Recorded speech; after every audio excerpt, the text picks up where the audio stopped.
Don't I know you, sir? Don't believe so. I haven't been here in many years. Name's Silas Greaves. Silas Greaves? The bounty hunter? Used to be. Well, what are you doing here in Abilene? Just passing through. Got a little business to take care of. Well, sir, it would be an honor if you would allow me to buy you a beer. Hell, son, it would be my honor to drink it. I'm Molly. Howdy. I'm Dwight. That's Jack and Steve. Ben's behind the bar. Oh, I bet you got some great stories. A couple. Any of them true? Jack, be nice. A few. What about your shootout with Henry Plummer's gang in Bannock, Montana? Is that where you started as a bounty hunter? That's what it says in this here dime novel. Don't believe everything you read in them dime novels, boy. First man I hunted was back when I was riding with Billy the Kid. You knew Billy the Kid? Damn right. That scrawny son of a bitch had no fear. Wouldn't back down for nobody. I heard he collected the 10 stars off any crooked lawman who crossed him. It was a war, boy. The Lincoln County War. And Billy promised his regulators would take the life of every bastard who helped bushwhack John Tunstall. Kid had a big chip on his shoulder and a hair-trigger temper. Made him dangerous as hell.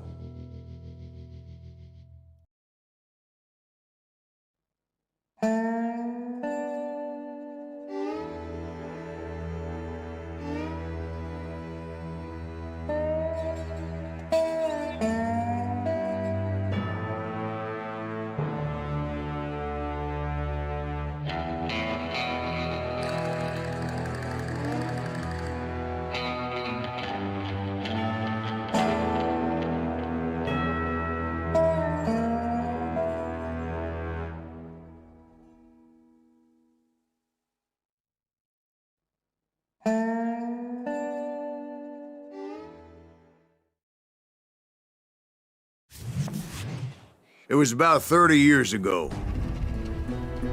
Billy was hiding out in an abandoned farm near Stinking Springs.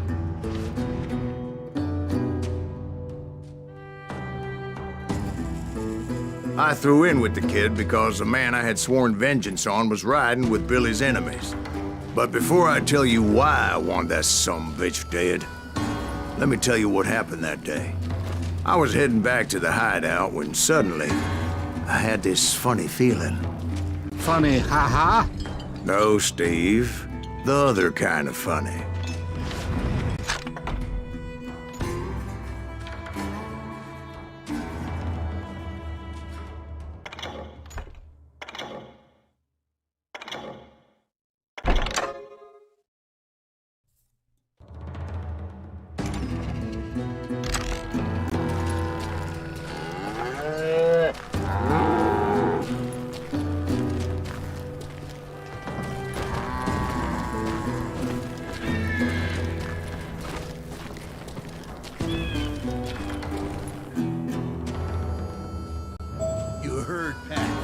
Stay here and keep an eye on the road. That's not fair. We're missing all the fun. I knew those two morons would never let me through. I had no choice.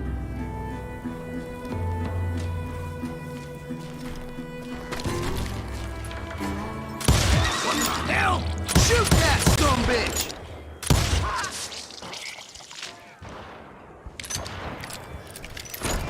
Was it Pat Garrett's posse? Oh yeah. I heard the shots and I knew I had to move fast. Garrett and his army of deputies had surrounded the entire homestead.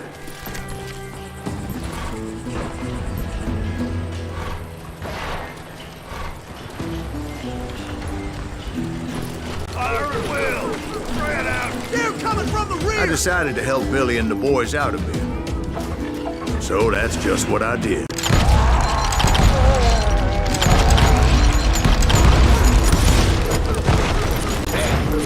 Behind us! Stay on it! Cover fire!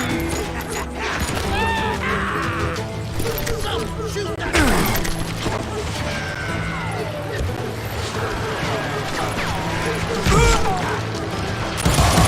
As the governor of New Mexico was paying for the kid's apprehension, Garrett was able to hire every gun hand in Lincoln County.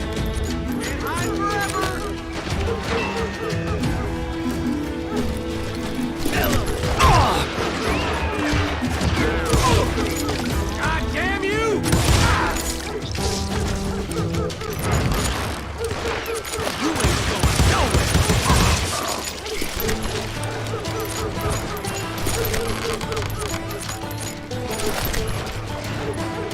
I'm putting you down!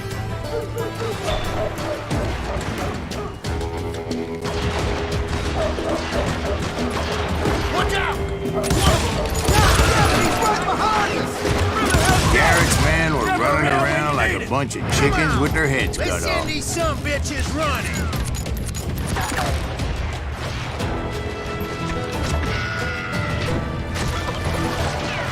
I'm putting you down!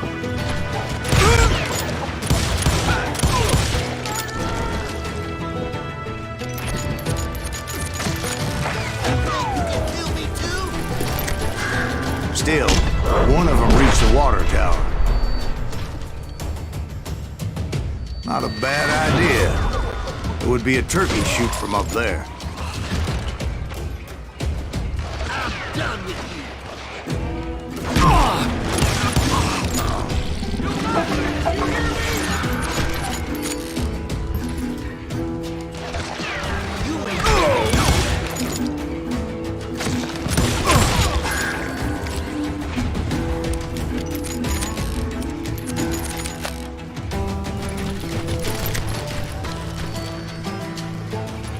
Luckily, these shooters Garrett hired weren't the sharpest tools in the shed. Let's do this! The right position is very important. Personally, I prefer to be on top. Oh, you do, do you? Indeed, darling. But where was I? Oh, yeah. A lot of them were saddle tramps or sod busters or drunken drifters looking to make a few bucks. My damn ears are banging! You can kill me too?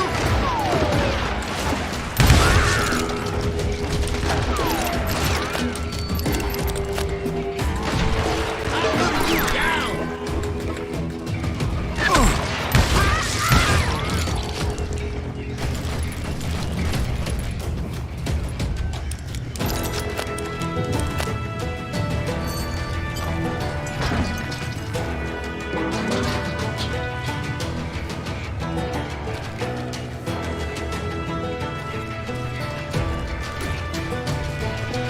Then, I heard a friendly voice yelling at me from the window. Back door! We'll cover you! Try aiming, you idiots! Truth be told, things weren't much better behind the house.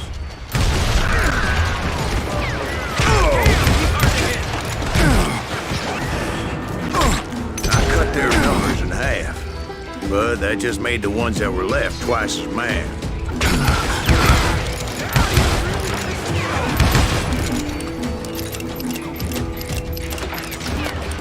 You're dead! They made up for their lack of skill with a seemingly endless supply of ammo. Time to die! It was a bit of a slog, but I finally fought my way around the back of the house. And like that, You I was all be inside, dead, you none the bastards! worse for wear. I passed Dirty Dave, Deader than a rat in a trap! and upstairs I found Billy and Charlie Beaudry. How about that? Huh? You like that? I'm putting you down!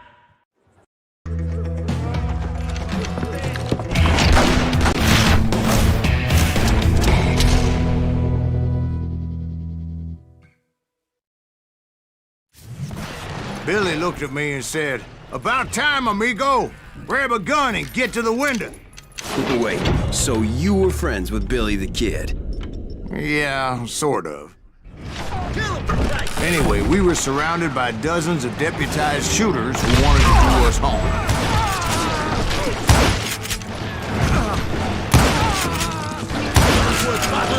I'm telling you, Garrett's men were dropping like flies, but they just kept on Keep coming. this up all day. Where'd he come from? I think I got one. Where the hell's that? Missing all the action.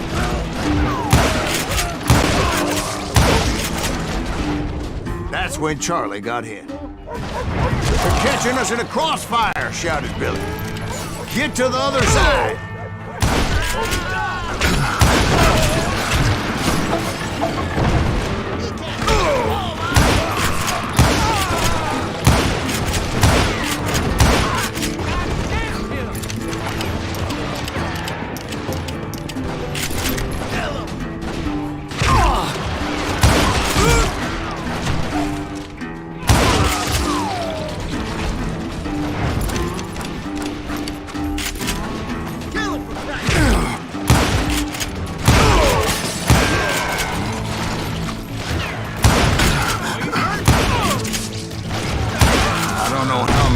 Cocksuckers I personally put down, but it was pretty clear, even to Billy, that maybe discretion was the better part of valor. What's that mean? It means that it was time to cut and run. "They got a Gatling," Billy shouted. "Get the horses and bring them round back. I'll draw their attention." He directed that order at me, and I thought, why the hell do I have to do it? Huh?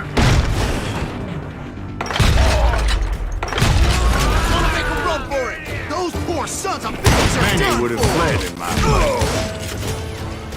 But I had that false sense of invincibility that many young men have. Like Jack here. What are you saying, old man? Jack, he's just joshing with you now. Yeah, he better be. Mr. Greaves, please continue. Please, call me Silas, ma'am. Now, where was I? You gonna need a camera. You were heading for the barn.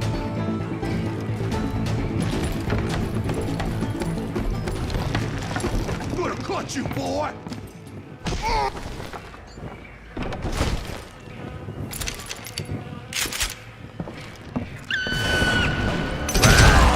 Making my way past a castle of fallen foes. Sounds like Garrett hired a whole regiment of hired guns.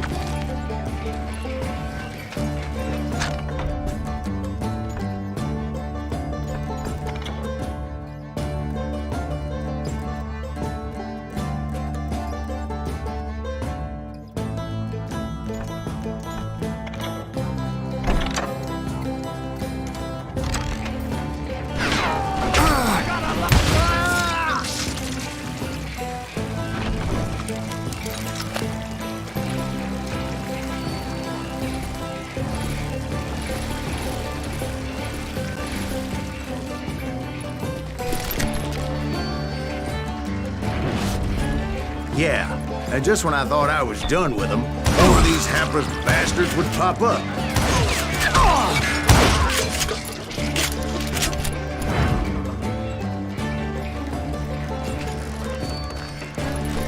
Finally, I had the stables within my reach.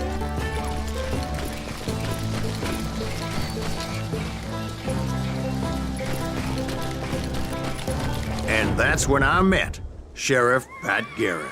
I read that you went toe-to-toe with him, sir. That backstabbing bastard with that tacked-on tin star.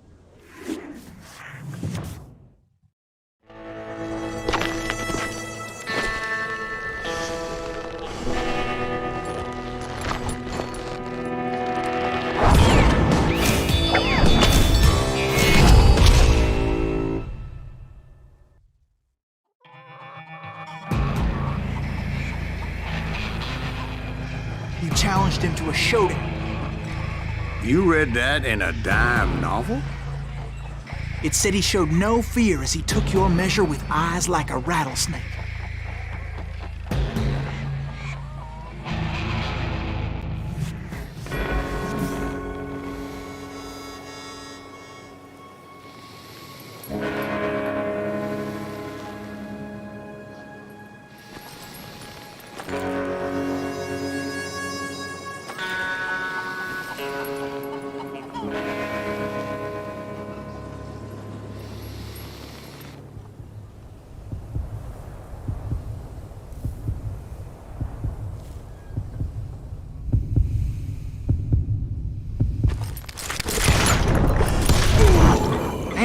killed him. In a fair fight. Is that what that Penny Dreadful said? No, boy. That ain't what I meant when I said I met Pat Garrett. So let me start again. I finally reached those damn stables.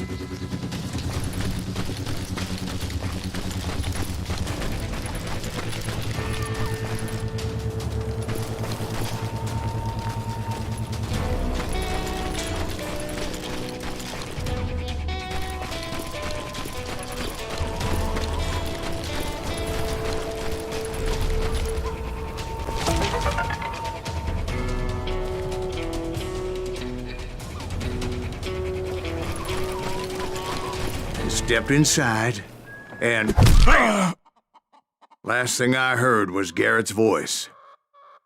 That's not Billy. And go on. How did it end? And, boy, that was just the beginning.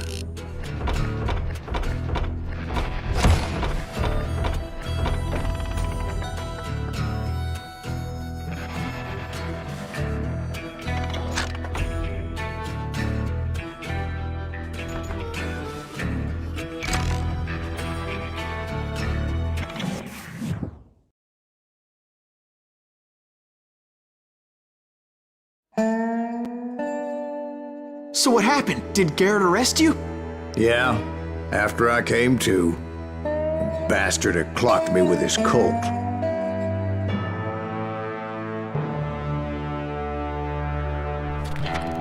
And the kid surrendered? When he realized there was no getting out of there alive. So they locked you up in Lincoln? Indeed they did. Sentenced me to hang right along with the kid.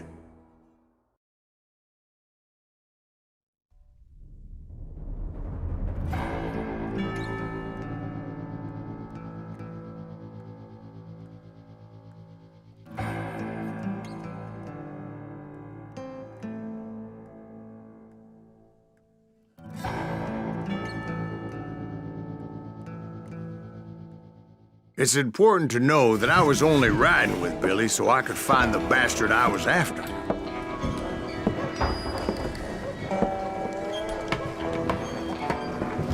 He was with John Kinney's gang, and they were sworn enemies of Billy's regulators.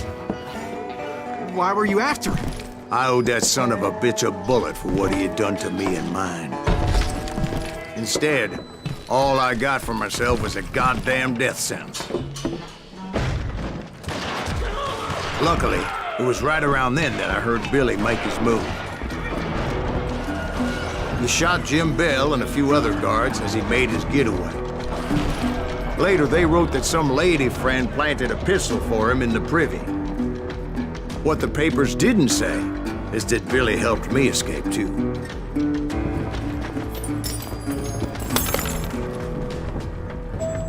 My first order of business was finding a firearm.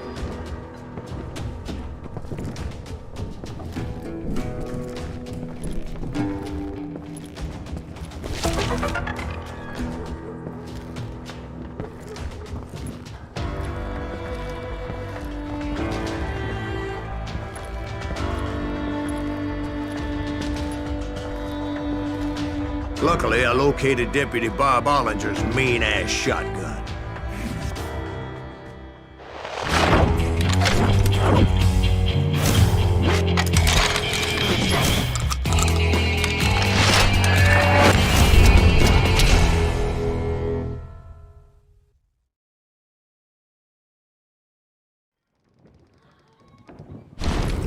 I saw Billy through the window, and he yelled that I should take to the rooftops to make my escape. So I did. Anybody see Billy? That little son of a bitch shot Jim Bell! Hell yeah. That scattergun was like a double-barreled howitzer. It could blow a man clear off his feet. You hardly had to aim the damn thing. The kids escaped raised a huge ruckus.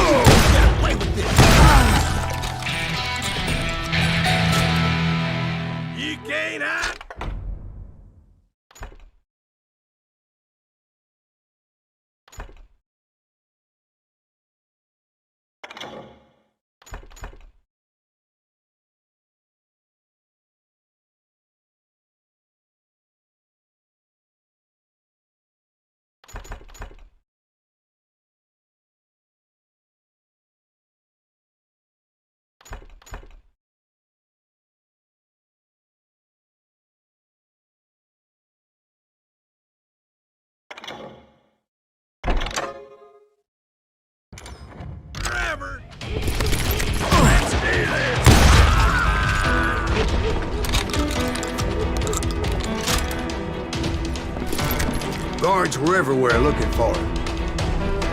Can't let the kid get away.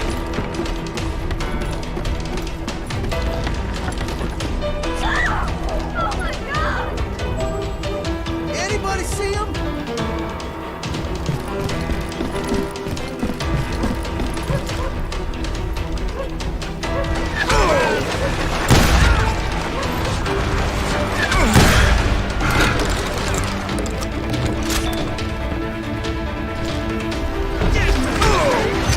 Jump from roof to roof like a damn alley cat. I followed the planks where I could, but some of that wood was slippery as hell. The whole town was up in arms. And suddenly, I was a fugitive. How the hell did the kid escape? Garrett's gonna kick our ass! He can't have gotten far! Gotta be around here somewhere. Billy broke out of jail.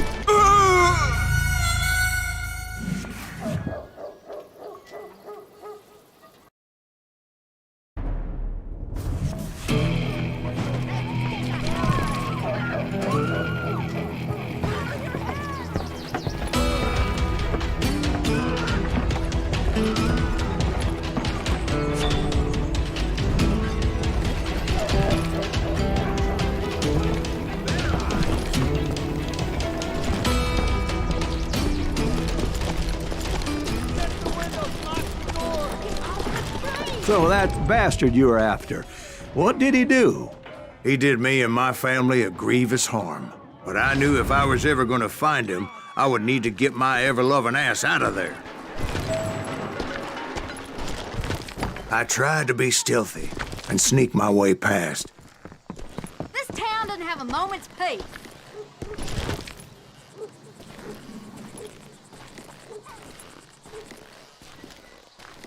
Where'd he get you?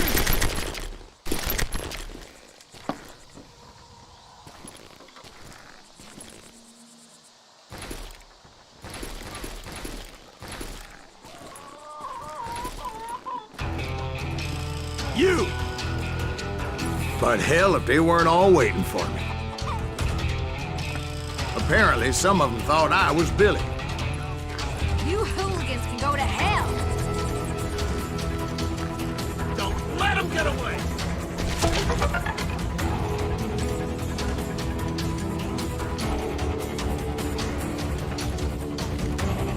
We can take him!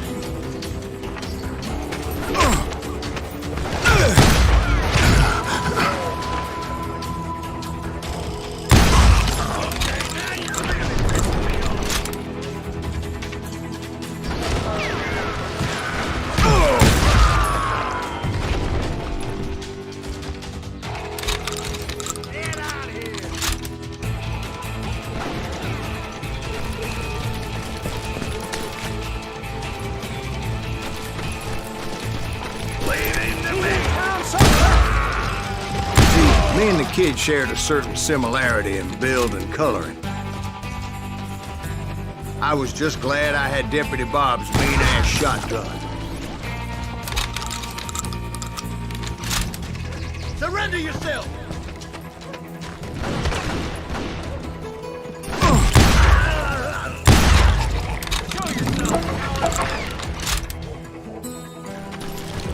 They're shooting in the Get it up! street!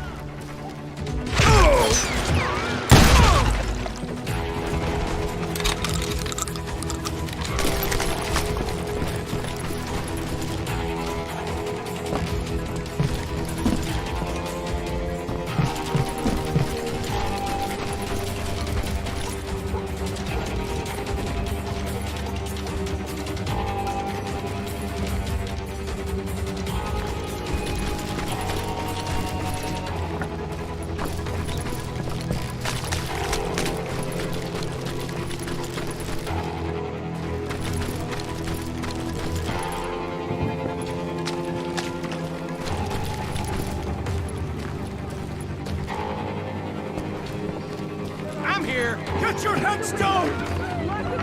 There's children here. We're gonna be in deep shit with that. So much lead was whizzing by my head, it was like everyone in Lincoln wanted to put me in the ground. I knew I needed to find a horse. Though I never did have a great fondness for those four-legged grass eaters. Smelly, sweaty, ungrateful beasts. We price them too high, if you ask me.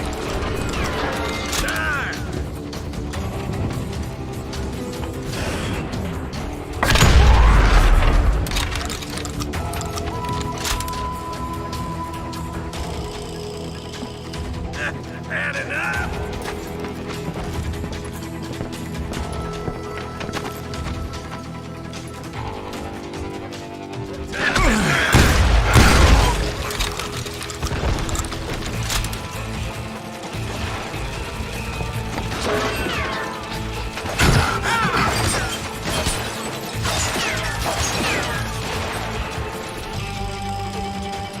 You're dead.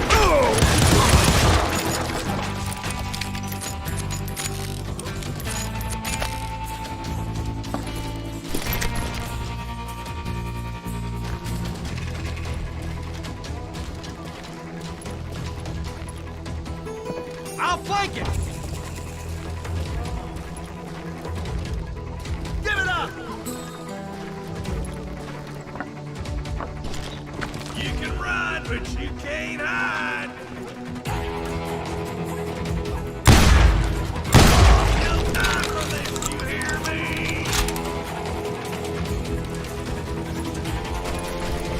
I'm putting you down!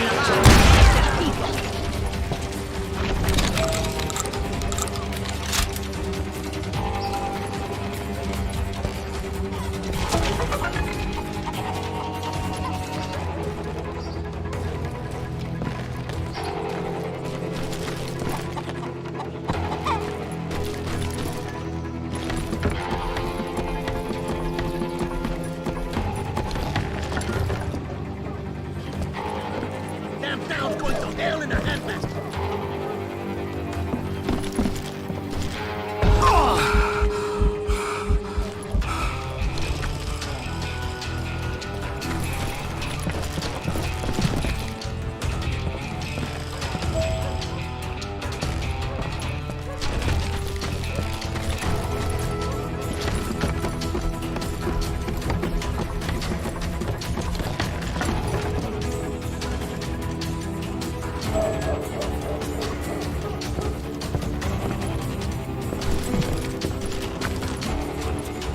But where was the kid while you were busy getting shot at? Gone. And that's when it occurred to me why Billy set me free.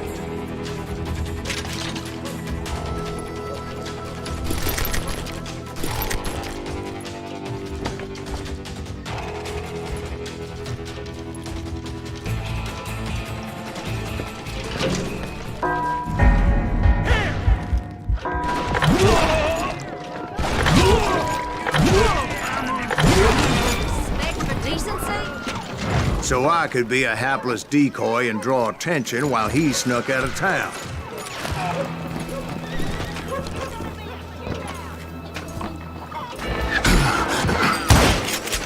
I knew if I made it out of there in one piece, no one would put a price on my head. Because everybody in Lincoln would be dead? No, because they all thought I was Billy, and all that blame would fall on him. Meanwhile, Deputy Bob Ollinger was organizing a posse to put me down. He was already a mean son of a bitch, but he was doubly pissed that I stole his mean-ass shotgun. Anyway, it was me or them, and the only way forward led me straight to perdition. But the cards were dealt, and I had no choice but to play them.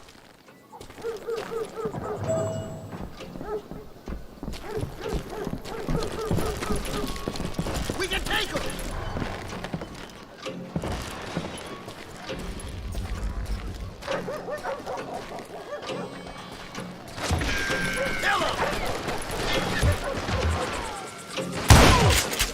God damn you!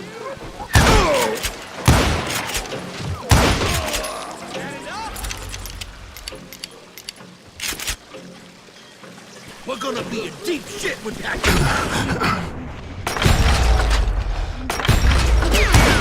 Now you're really pissing me off.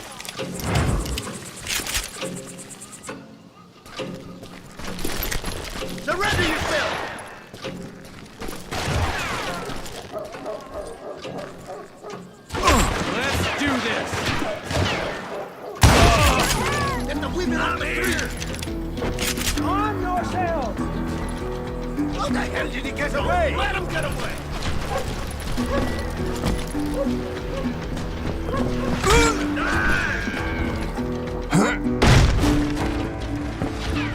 Stop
him!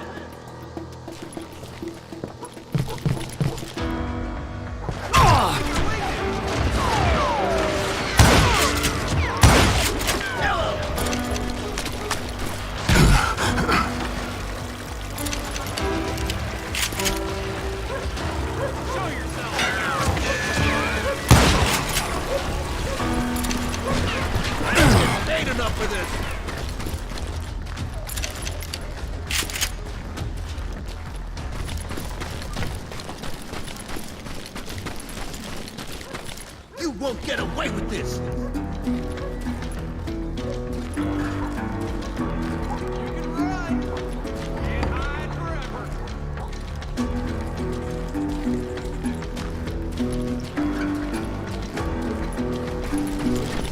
Surrender yourself!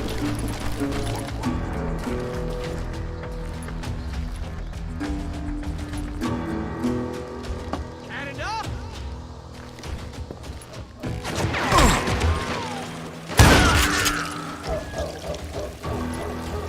Let's do this!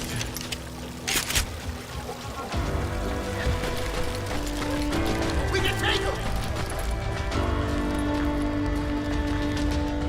Get out here! Stop him!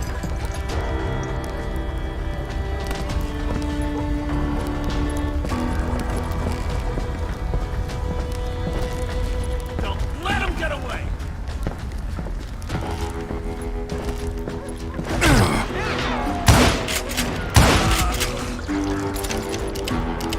We're gonna be in deep shit if that gets back!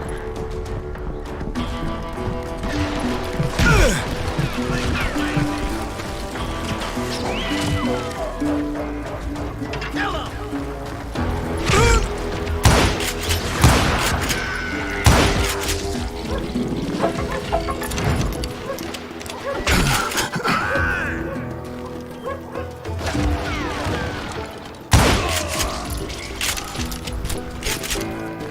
Finally, I found what I was looking for. The stables on the edge of town. I guess Billy saved your ass, taking out Bob Ollinger the way he did. Billy didn't kill Bob. Sure he did. He dispatched him right after he shot Deputy Bell. No, sir. Because Bob came right up behind me, angry as hell that Billy had lit out. "Hello, Bob," I said.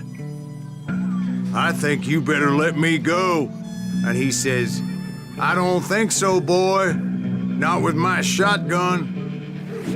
So we stood there in the middle of the street, eyeball to eyeball. He intended to kill me, and I knew I had no choice but to defend myself.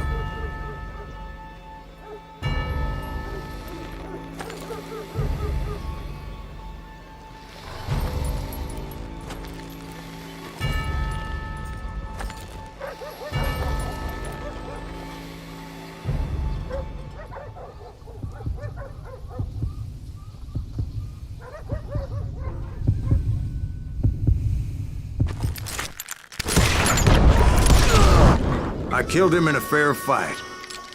Everybody saw I had no damn choice. Well, Lincoln got a mite depopulated that day. Pat Garrett gunned down Billy 3 months later, so his escape was all for naught anyway.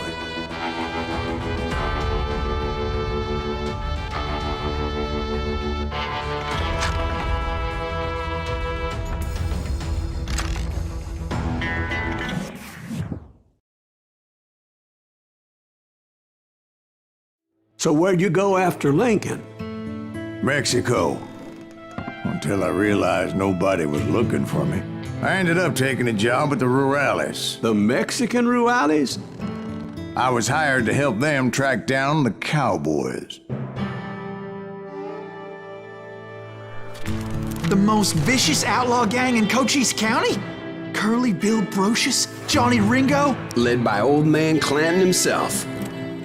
They must have paid you a pretty penny to take them hombres on. Not really. But truth be told, I had my own reasons for going after those boys.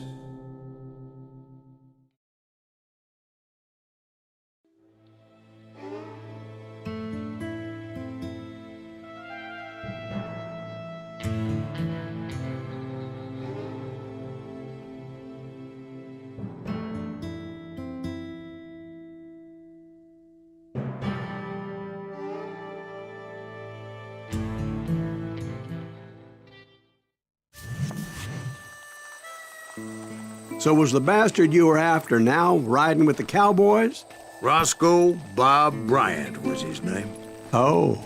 But no, this time it was a different bastard I was after. The aforementioned Mr. Ringo. And yes, he was working for old man Clanton. I hate fucking running.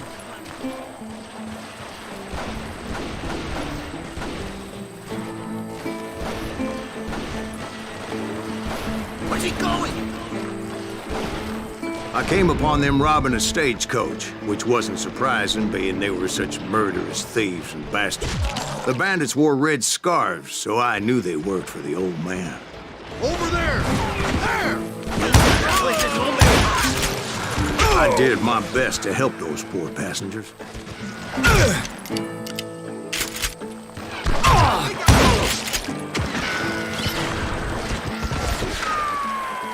Can't out!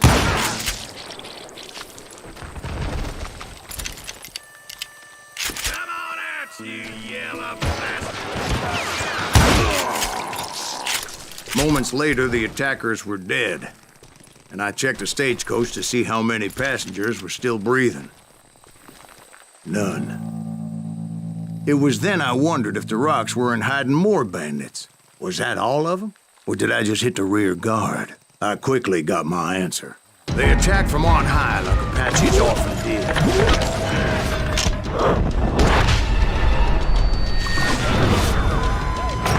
They would appear in great numbers from above and rain down lead on their hapless enemies' heads, making use of the high ground, whatever else they had. Yep, the Apaches always appeared out of nowhere, and there never seemed to be an end to them.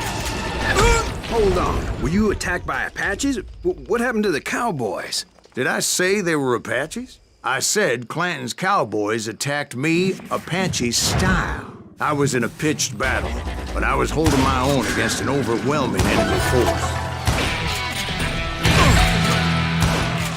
See, at the time, I was still pretty green, and would often blunder into regrettable situations. But I just kept shooting at anything I could see up in those damn rocks. I didn't see Ringo, but I knew he was with the cowboys. He and Roscoe Bob had done me a dreadful wrong, and I was determined to have my revenge. But to get to Ringo, I knew I'd have to find my way past these other assholes first.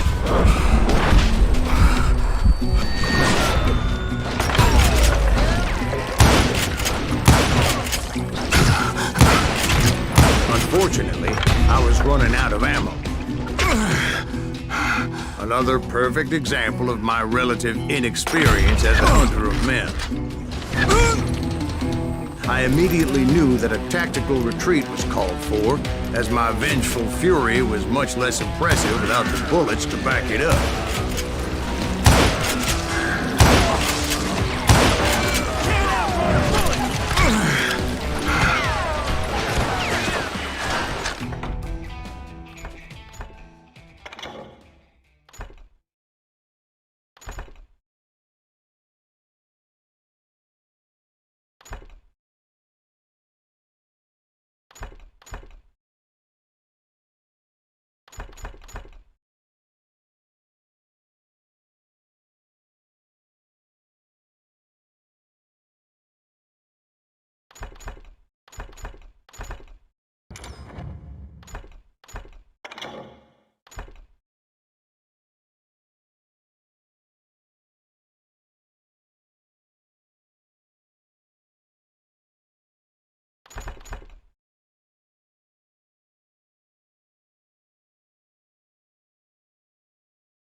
Finally, they managed to corner me. Trapped as I was, the odds of my survival seemed pretty slim. Luckily, serendipity was on my side as I suddenly spotted a way out of my predicament.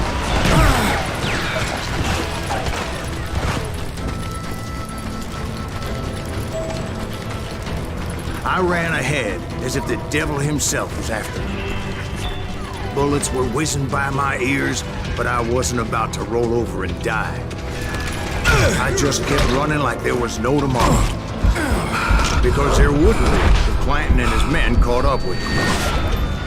As I was scurrying around those caves, I thought, what was I thinking?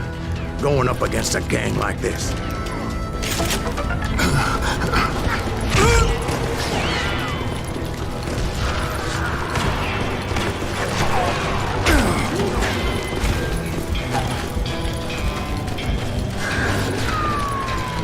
They were hunting me like I was game. I just kept running, not knowing where the hell I was going.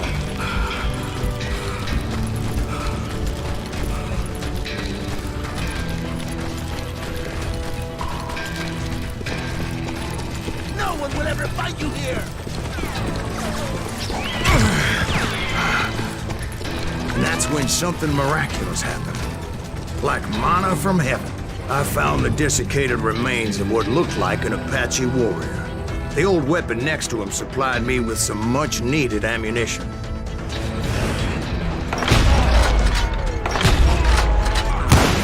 Matt Masterson once told me it was more important to be lucky than good, and he would know.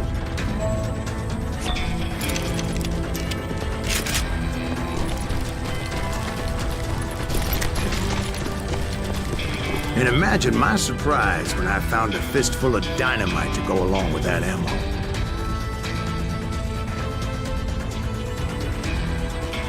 That stroke of good fortune evened the odds and bolstered my confidence. It was time to turn the tables.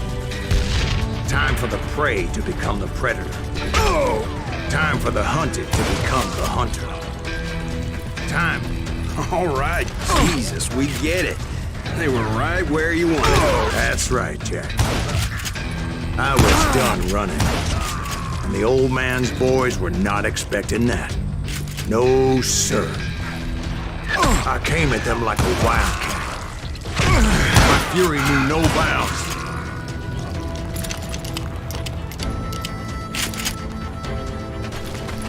Kill him!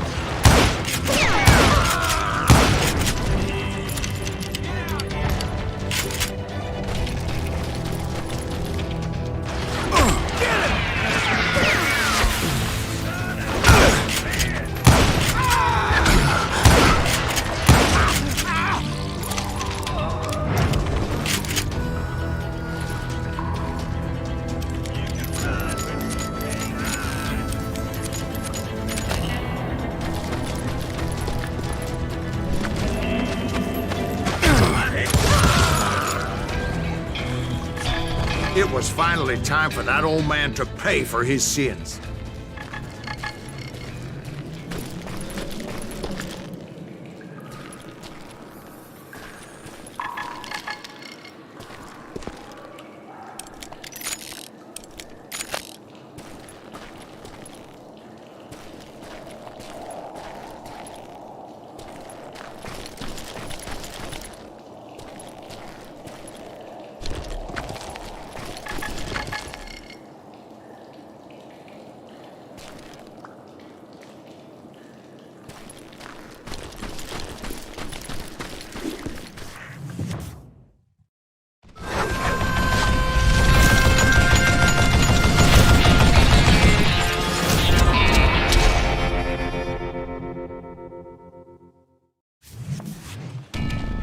I yelled out at the top of my lungs, "Clanton, I'm coming for you!"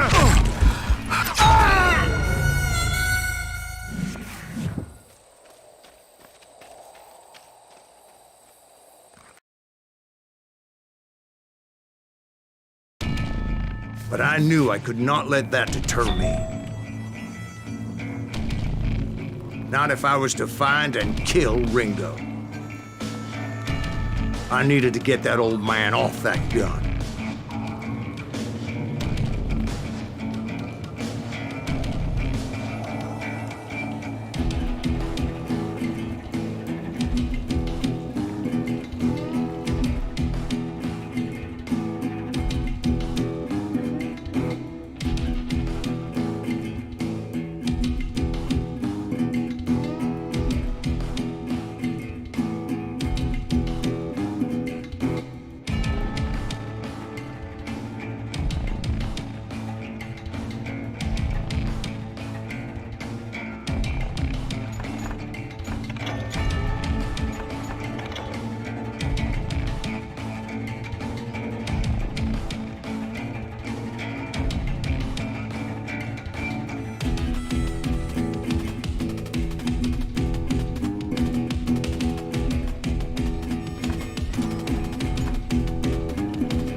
Most everyone thought it was the Ruales who had come up against him in Guadalupe Canyon.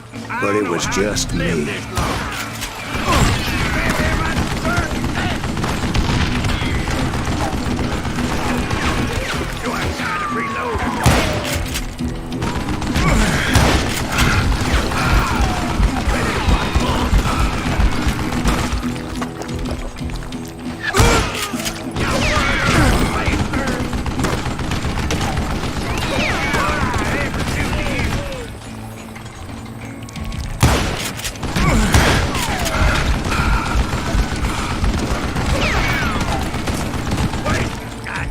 bullets.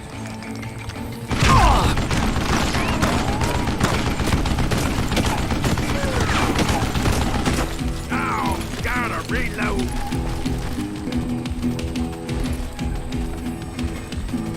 You one stupid zombie.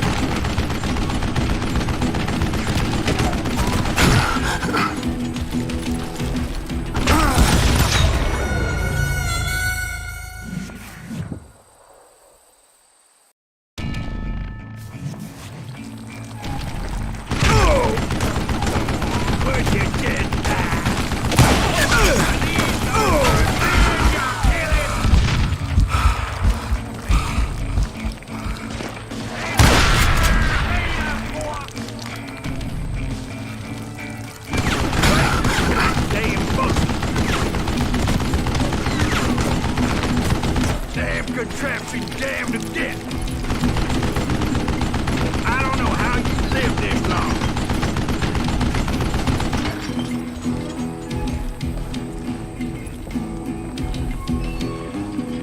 You are stupid zombie. What a piece of crap. What I ever do to you.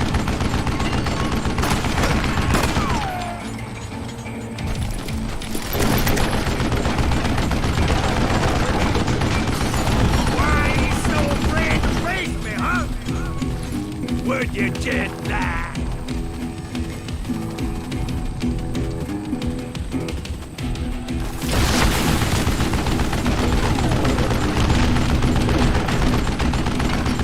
Wait!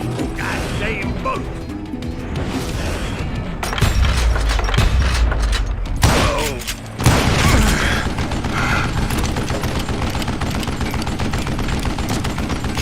Show yourself!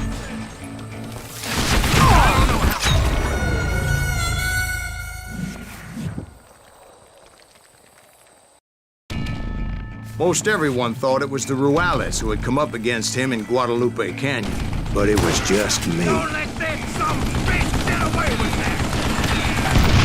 What I ever do to you?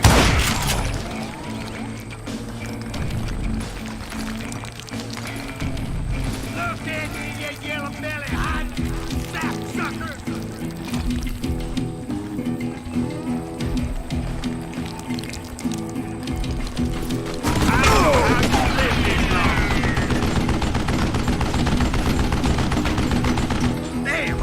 Reload!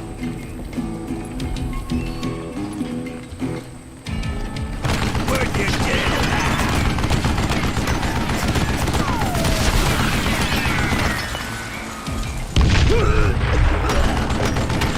You one stupid zombie!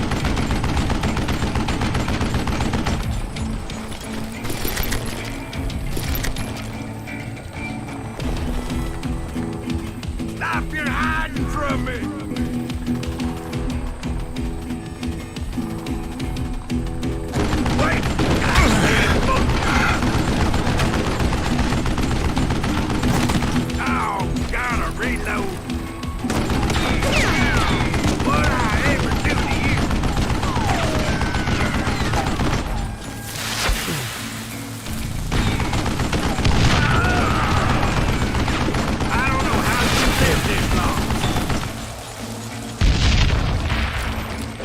Apparently, one of the cowboys made it out of there alive and told Ike and Billy Clanton that it wasn't a Mexican who took their father's life that day. They just assumed it was one of the Earps, and that little misunderstanding eventually led to that legendary gunfight at the OK Corral.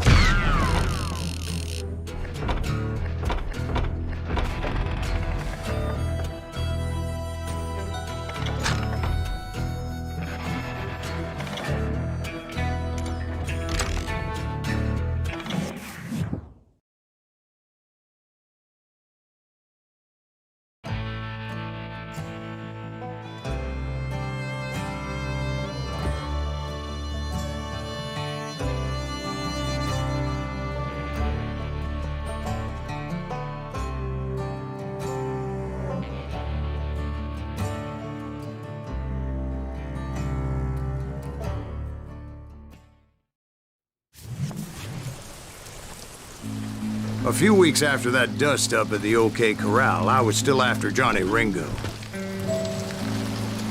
I had tracked him and the cowboys to their hideout at a sawmill, and they were loaded for bear.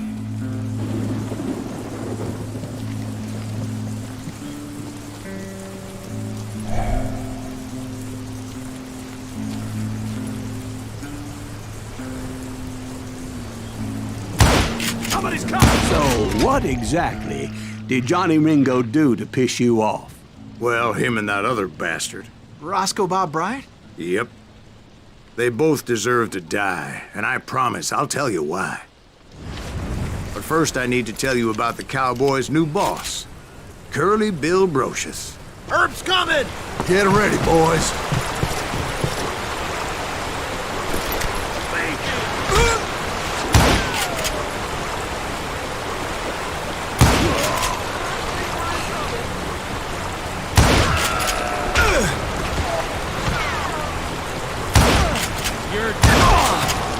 Bill took charge of the Cowboys upon the old man's demise, and after that gunfight at the OK Corral, the Clantons wanted revenge.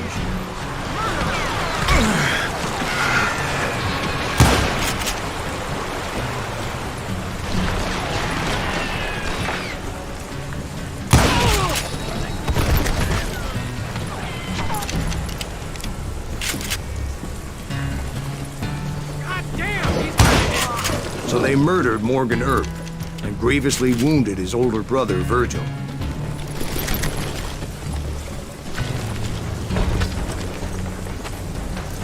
This son of a bitch is pissing me off!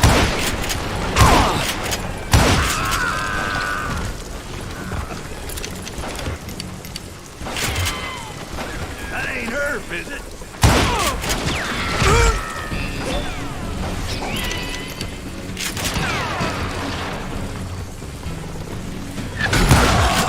Wyatt and Doc went on what became known as the Vendetta Ride, hunting those outlaws down. So when I showed up, that's who they thought I was. Cut him down!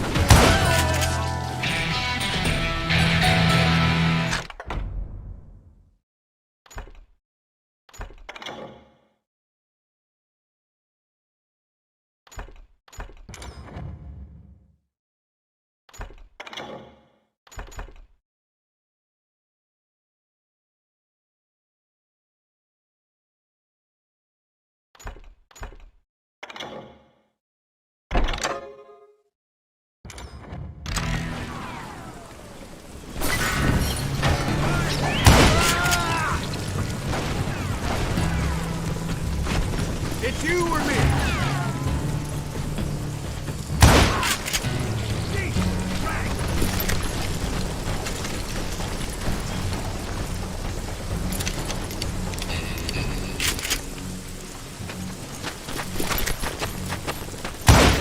See me do it again?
There were killers around every corner, all wearing red bandanas.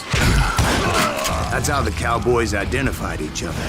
And I was beginning to wish I had one myself. But I wasn't about to let Ringo walk away unscathed.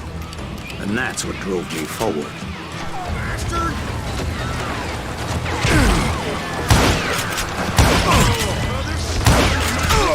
say that Ringo was infernally fast. I hardly saw anyone faster, boy. Certainly not Wyatt Earp. That man was all hat and no cat. Earp wasn't much of a match for him, but Doc Holliday might have taken him. That Lunger should have kept his nose out of it. They never charged anyone for the murder of Morgan Earp. But everybody knew that Curly shot him in the back. That was common knowledge. Yeah, maybe so. But Ringo had nothing to do with it. He was just being loyal to a friend. Is that what you call it? Being loyal? Well, to get to that loyal friend, I had to pass by some buzzsaws as big as a man.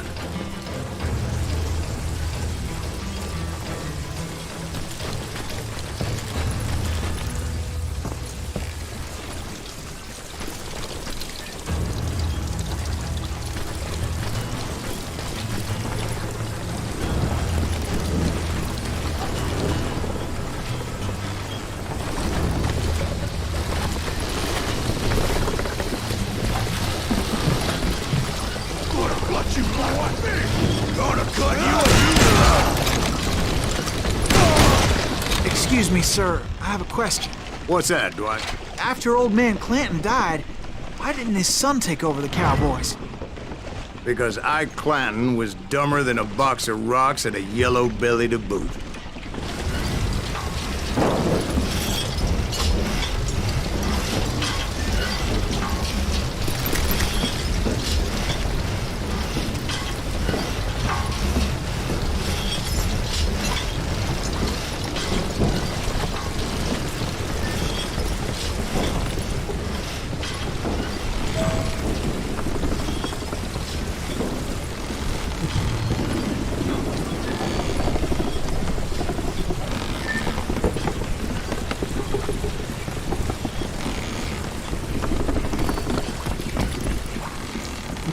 Now, where was I?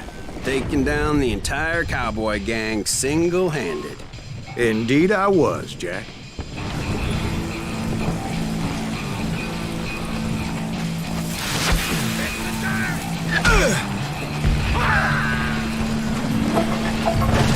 Send him to hell!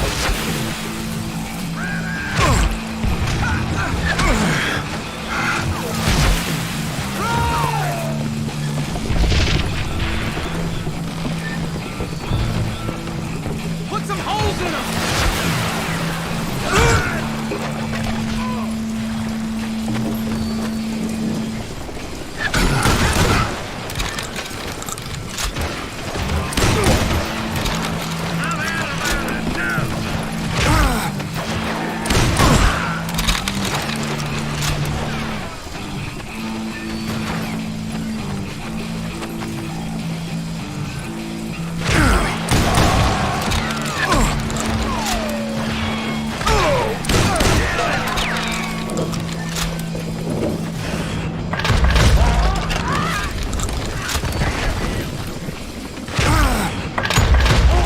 Though it wasn't easy, as those boys had good cover.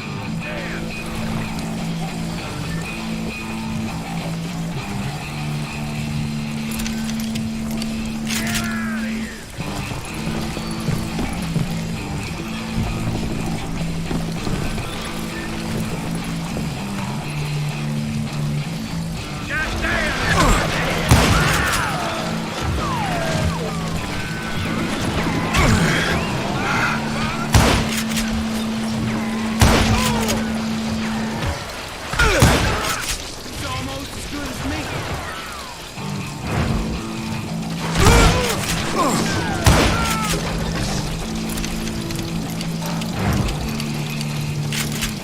You can't hide from me.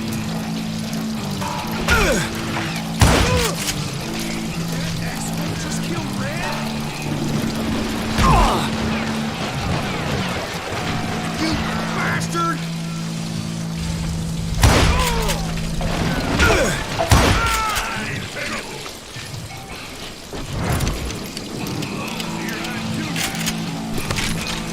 Come on, smoke that son of a bitch.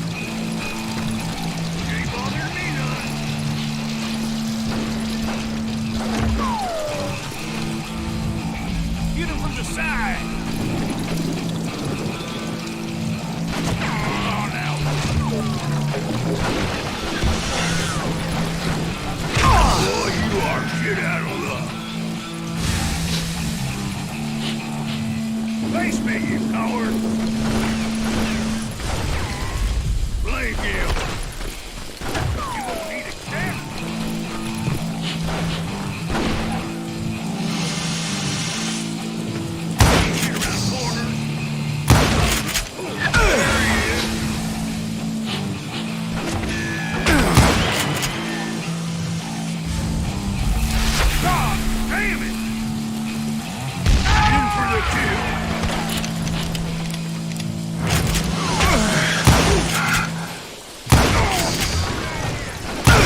everywhere, piles of lumber, and God knows what else for people to hide behind.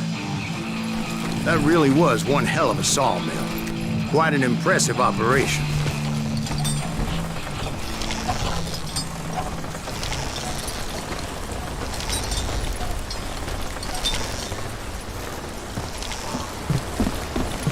And where was Curly Bill? Did you see him? I'm about to get to that, Ben. Patience. I'm painting a picture here. There was this beautiful waterfall and a crystal clear stream that led to a verdant valley that was truly... Consider your picture painted. What happened next? Well, finally the bastards that were still alive made a last stand.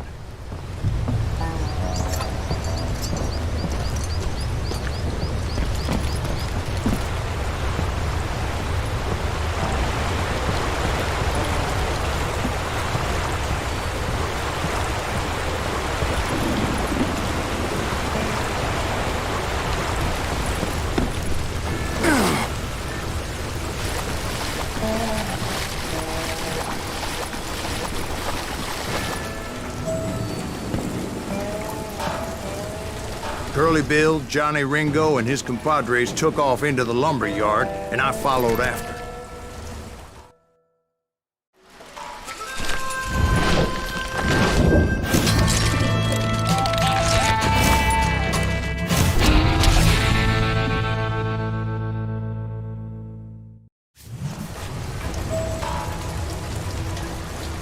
Are you saying they ran? Cowardice was not in Ringo nor Curly Bill's nature. No, sir. I never said they were running scared. They just wanted me out in the open.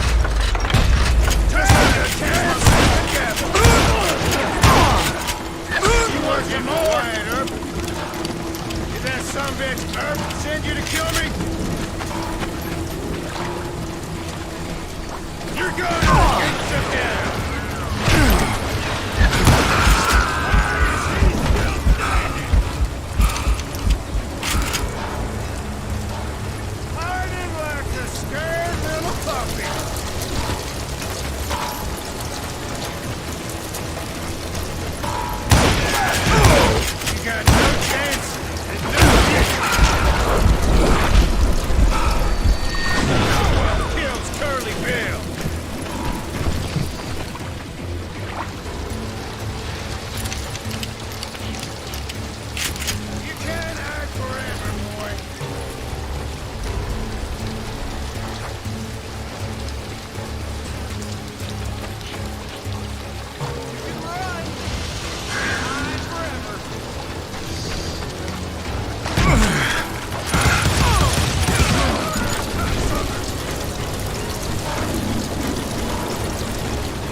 Brocious gave me no choice but to take his life. But Ringo was nowhere to be found. I knew you didn't kill Ringo, because he was found dead in a different location altogether. To this day, his killer is still unknown. Indeed. Took me a few months before I finally tracked his ass to West Turkey Creek Canyon.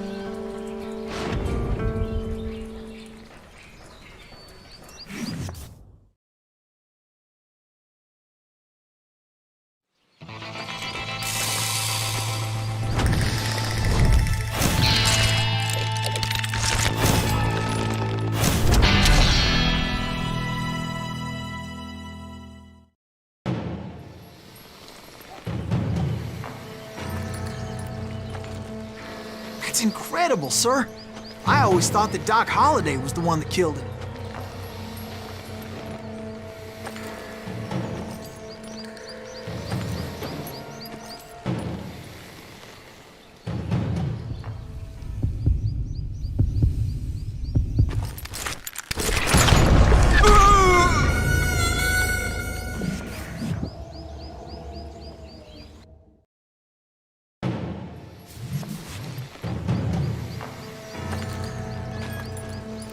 That's incredible, sir. I always thought that Doc Holliday was the one that killed him.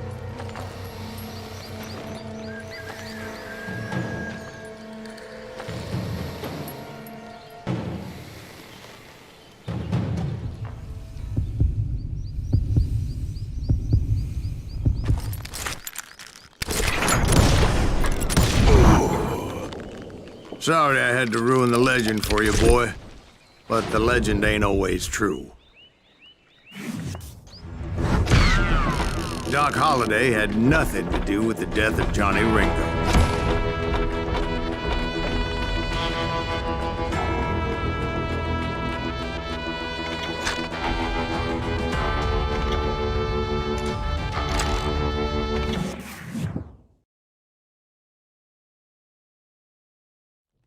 I was paid a healthy bounty for Ringo and Curly Bill, and realized there was real money to be made. That's why I went after Henry Plummer.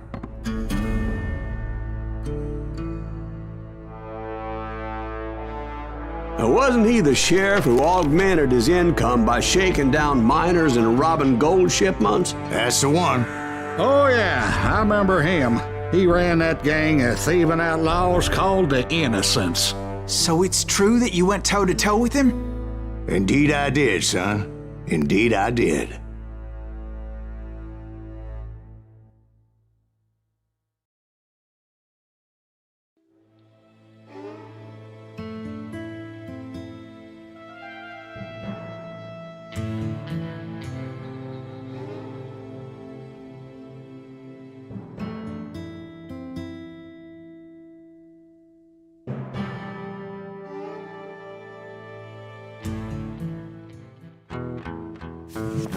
I knew I needed resources if I was going to track down Roscoe Bob Bryant, and hunting Plummer looked like a good way to get rich quick. As the local vigilantes exposed him as the leader of the bandits, and put a generous price on his head. Plummer rallied his gang to plunder one last gold mine before making their escape, and that's where I thought I'd find him.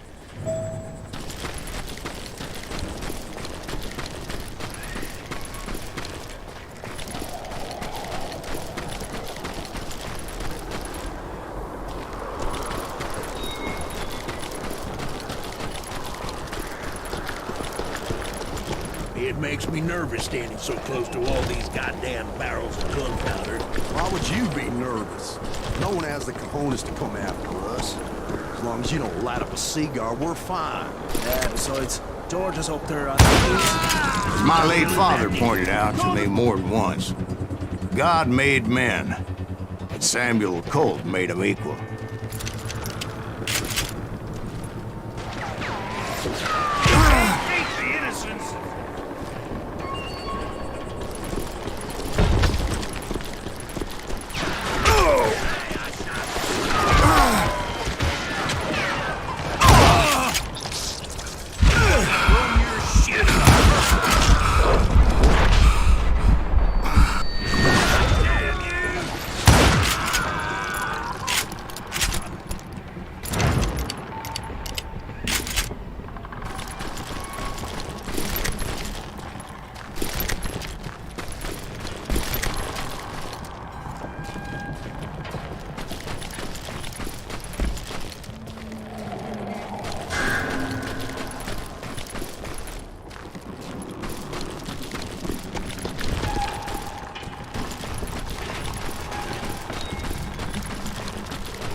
I knew that dynamite wasn't mine, so I decided the polite thing would be to return it.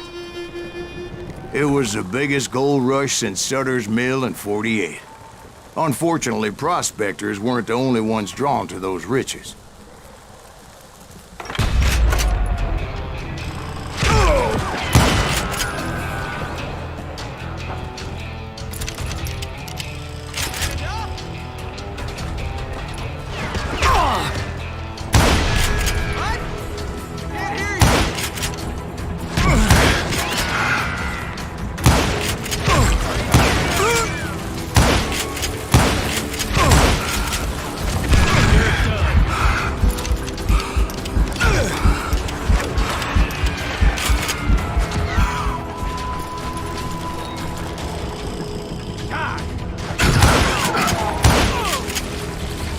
There were thieves and killers, robbing travelers and hijacking gold shipments.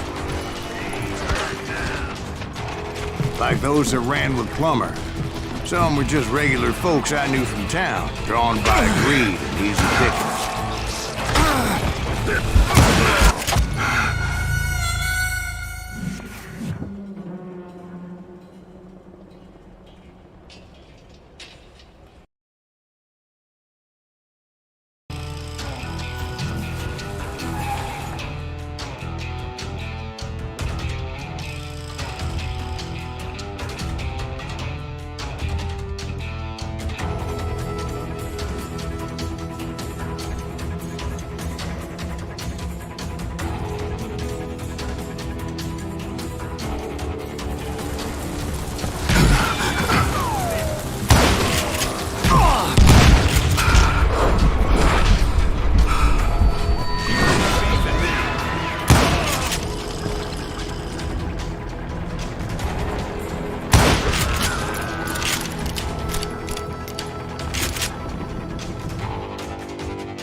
Charlie Crow, the blacksmith.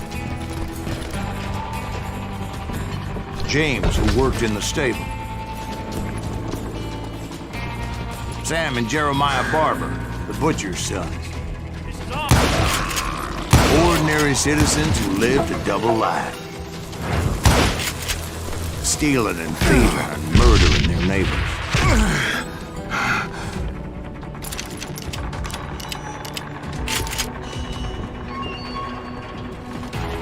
Time to die!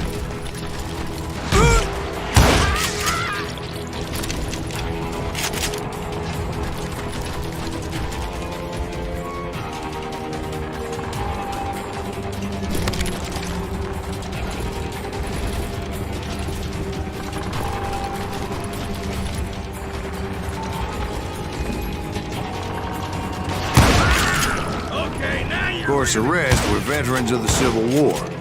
Stone-cold killers trained on the bloody fields of Shiloh and Antietam. Dangerous, desperate individuals.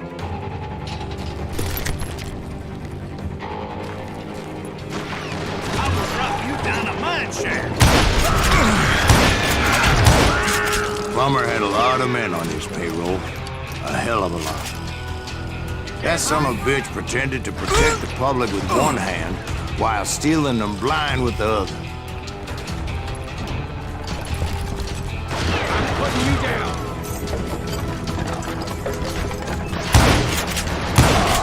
He set up a defensive perimeter which I had no idea how to breach. Do you know who we are?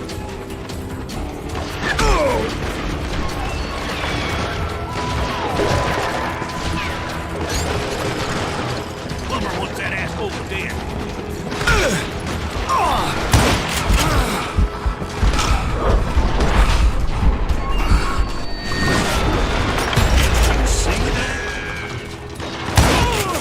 I was outnumbered and in way over my head, but I was too damn stubborn and stupid to realize it. They must have thought I was tough, or had some kind of death wish. Seemed like there were barrels of gunpowder everywhere. One stray bullet, one stray spark, and I'd be blown to hell and gone. Did I have any second thoughts about what I was doing? No.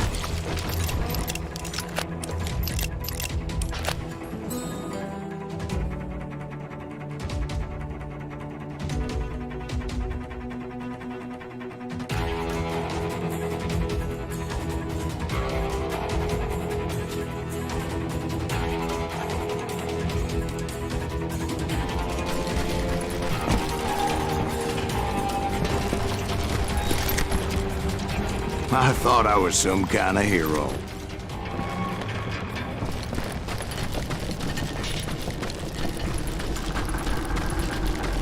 I finally made it past and headed on to meet my destiny.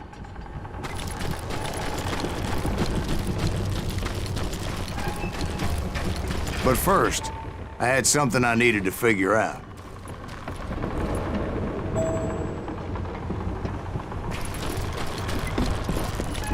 I had a few ideas on how to get into that mine, but once I made my decision, I knew there was no turning back. So my first thought was to enter the nearest mine portal. I saw an entrance. Made sense. It was the quickest way in, but that also made it more dangerous, as there would undoubtedly be enemy pickets posted along the way.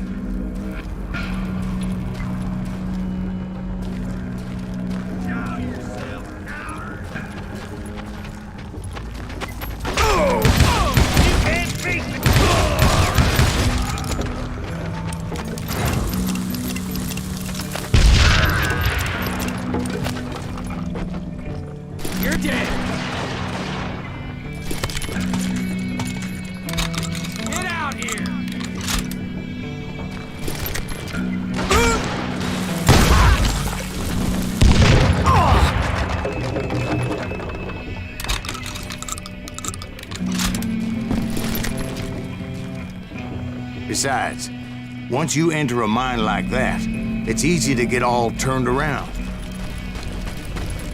And that confusing maze of corridors wouldn't even be the worst thing.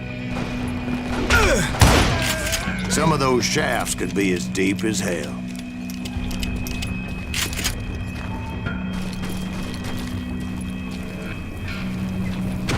That's it for you!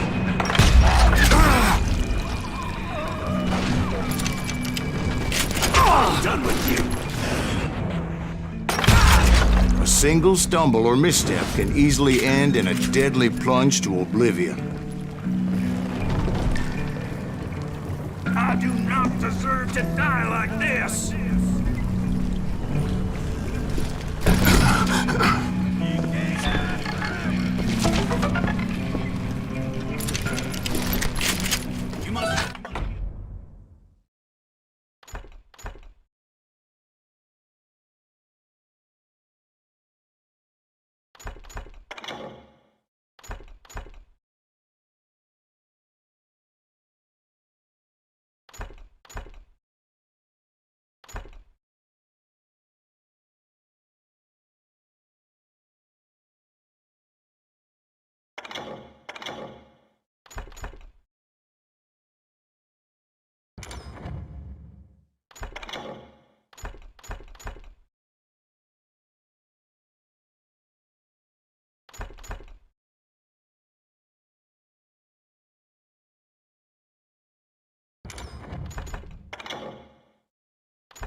Show yourself, coward!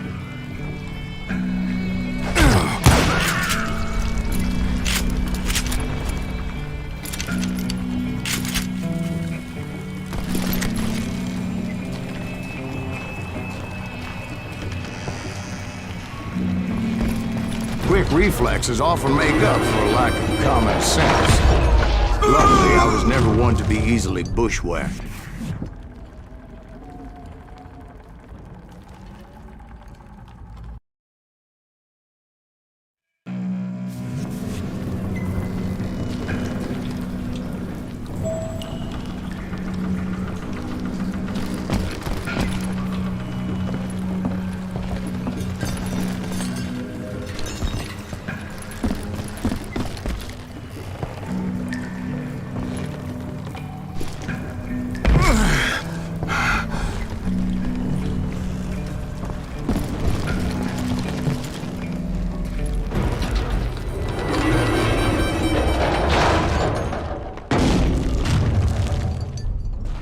I would just need to be careful not to blow myself to kingdom come.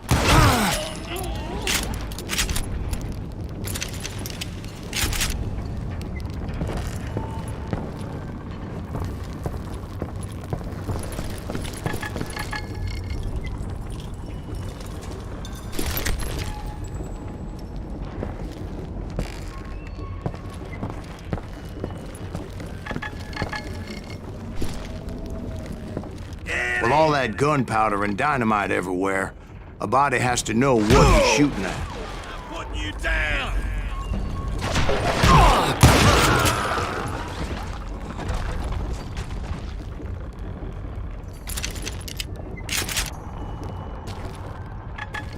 Show yourself, coward!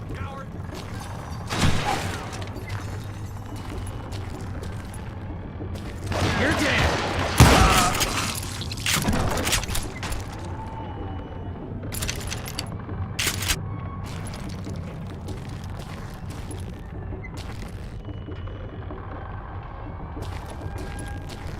One wrong bullet could have turned that mine into a dad-blasted tomb.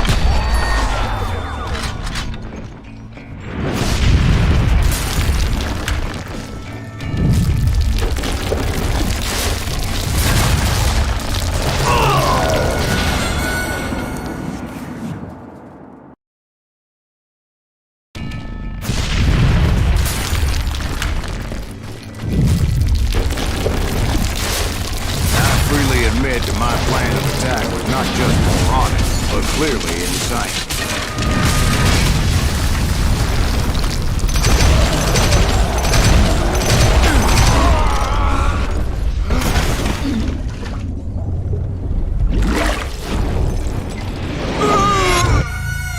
It's a good thing that I abandoned that ridiculous plan before I even tried it. Instead, I spotted a ladder, a way into the mine from the opposite side.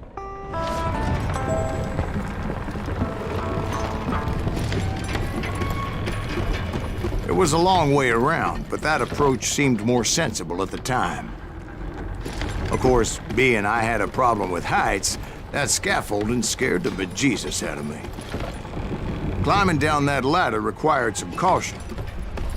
Because even though I had a younger man's reflexes, no man can dodge a damn bullet while climbing down a rickety ladder.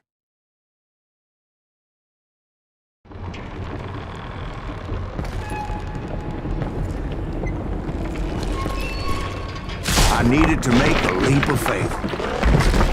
I was determined not to give up, however.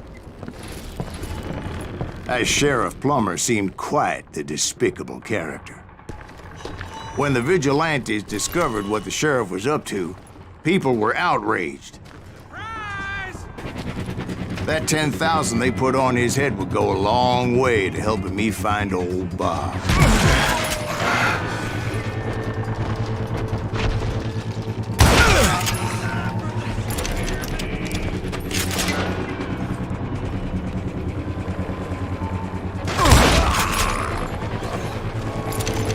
And I had made it my mission to settle that score come hell or high water.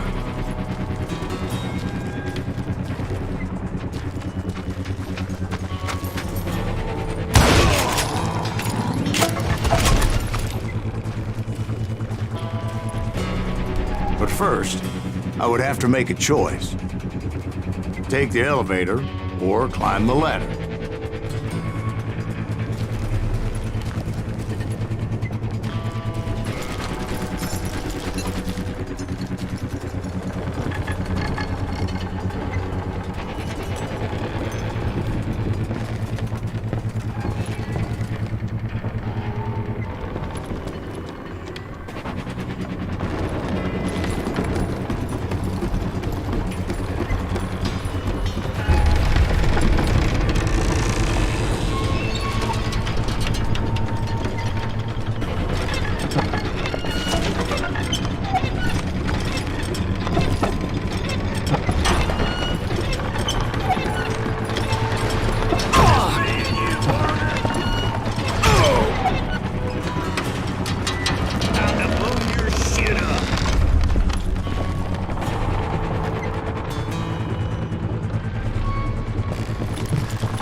Plummer was a mad dog killer, and the people of Nevada City deserve better.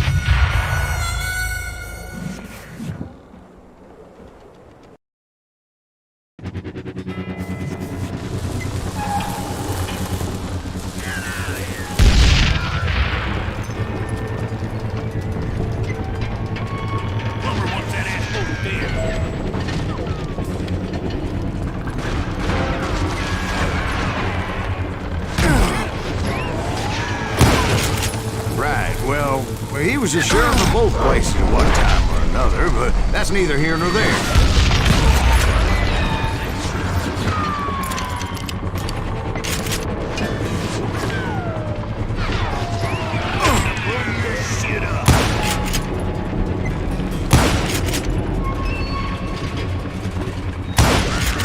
The point was, taking him down would save a lot of lives, including my own.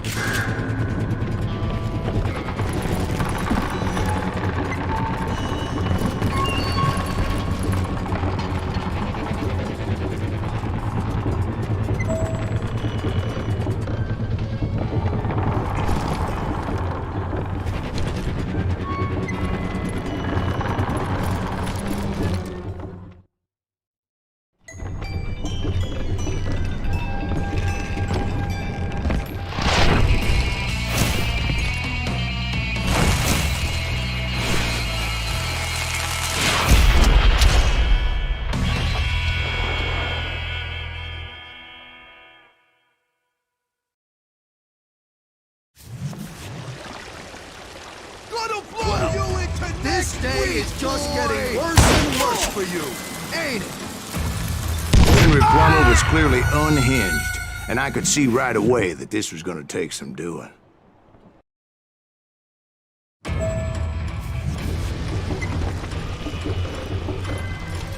this, you son of a bitch!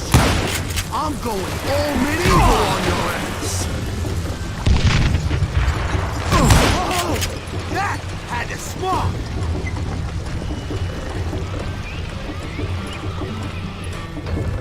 You ain't taking me!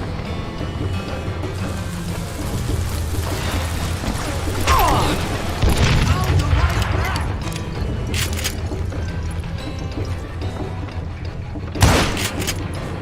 You can shoot, but can you aim?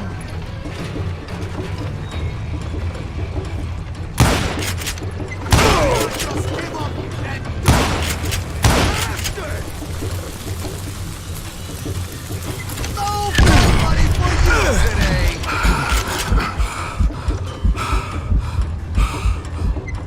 What are you, yellow? I need some help here! Come on, boys! Take this cocksucker out!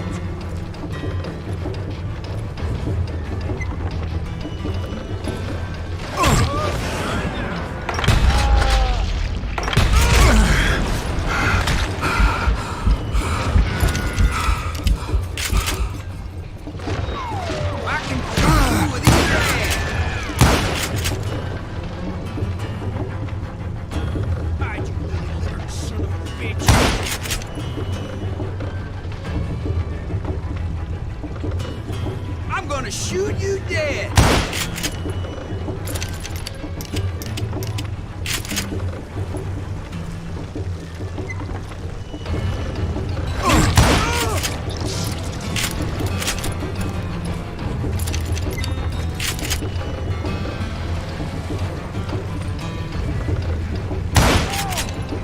You ain't taking me!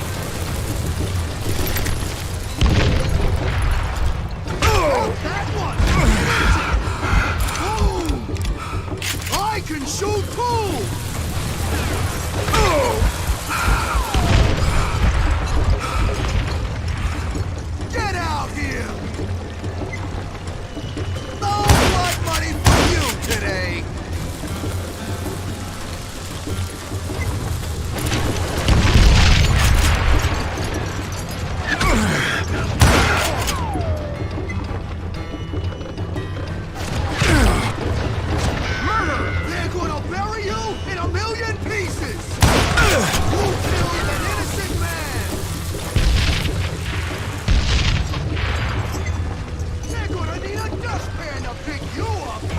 I'm going all medieval on your ass. Oh! That had it smart! You are taking me! Gonna blow you! So that's how Henry Plummer died. Him and his crew were worth their weight in gold. And now, I was officially a bounty hunter.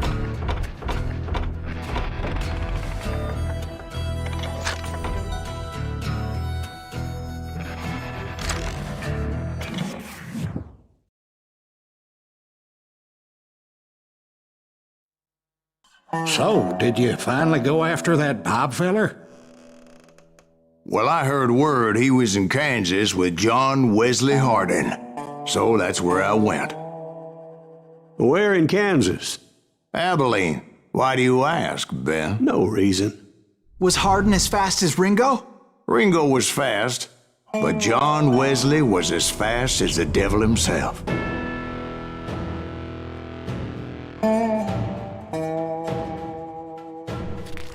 Hell, he killed his first man at 15. From that day forward, he had a price on his head and wouldn't back down for nobody, not even Wild Bill Hickok himself.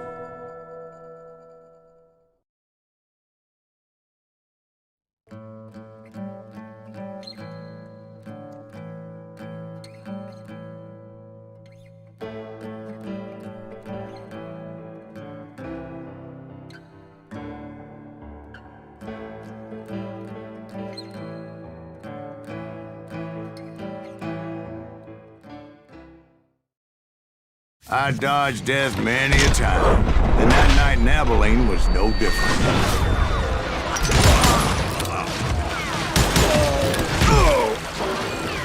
I was there with the intention of finding that bastard Bob and collecting the bounty on John Wesley.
I thought the Texas Rangers got Hardin.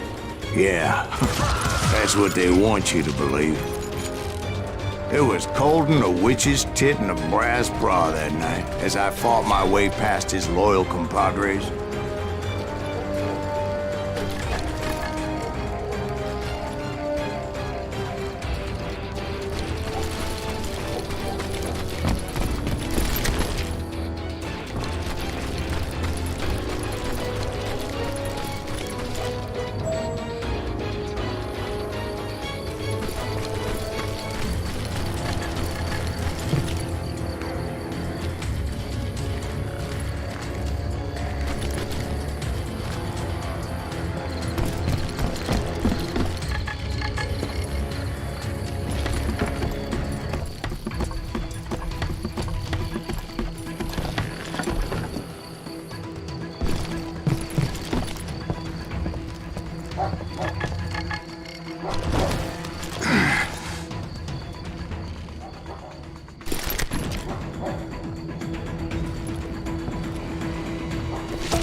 the very same saloon we're sitting in today.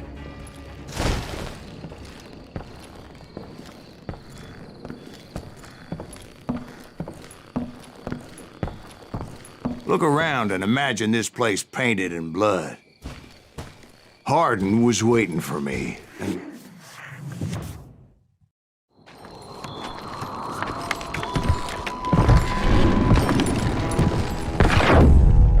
Wait, I'm jumping the gun here.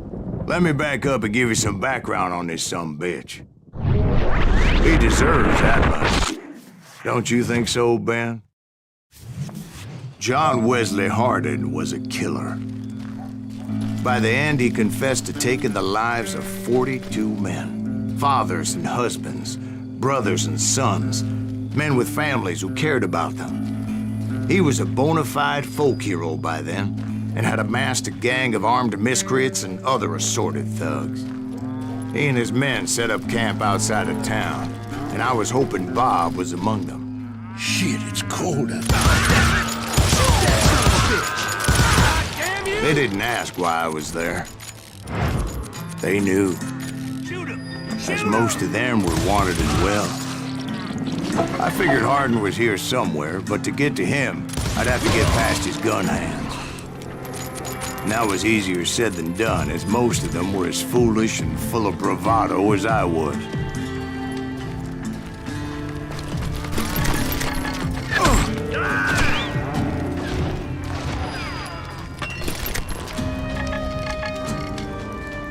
I had to spill a lot of blood to find out Hardin wasn't in that camp.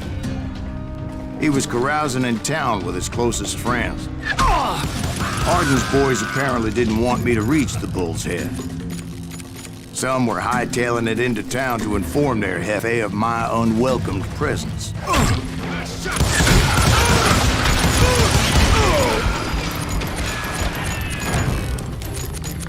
You bastard!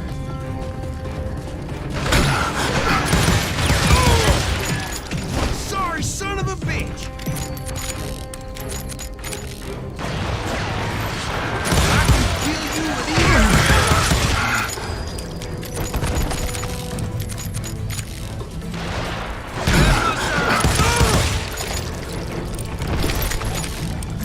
Tell Hardin someone's coming for him.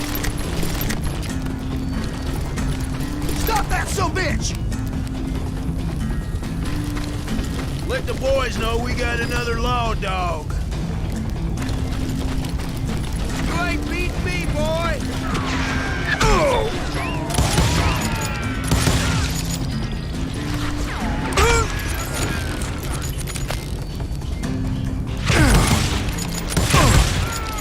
I wondered if Bob was among them.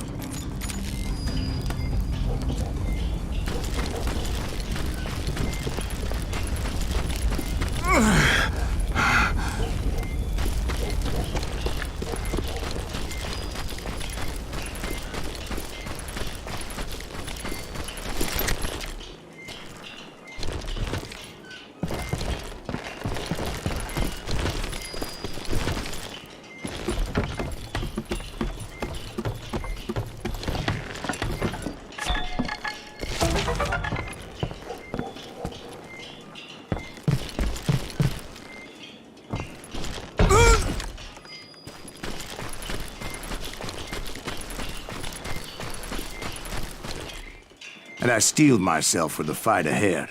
For as good as I was, deep down I wondered if John Wesley wasn't just a little bit better.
Before I could test my mettle against Hardin, however, I would first need to dispatch his cadre of hired killers.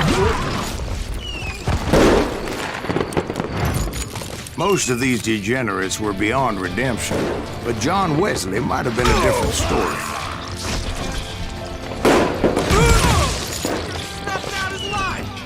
I didn't learn until later that that night was in fact his birthday celebration.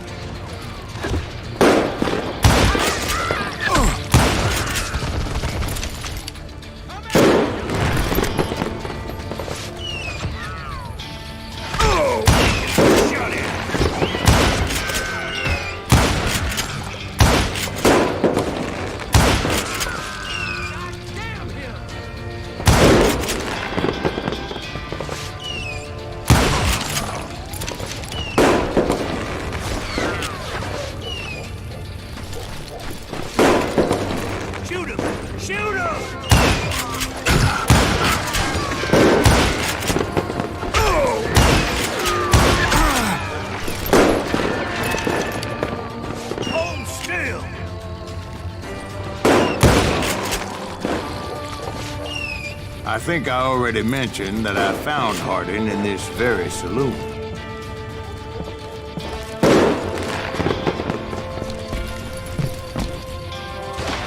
Suffice it to say, nobody there is happy to see me.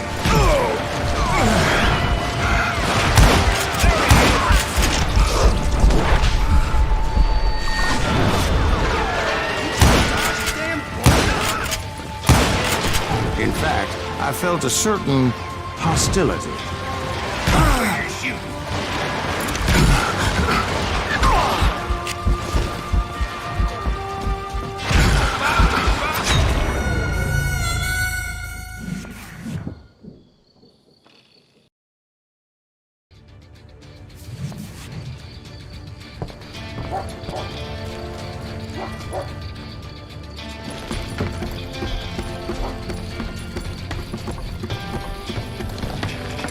That's right! Run!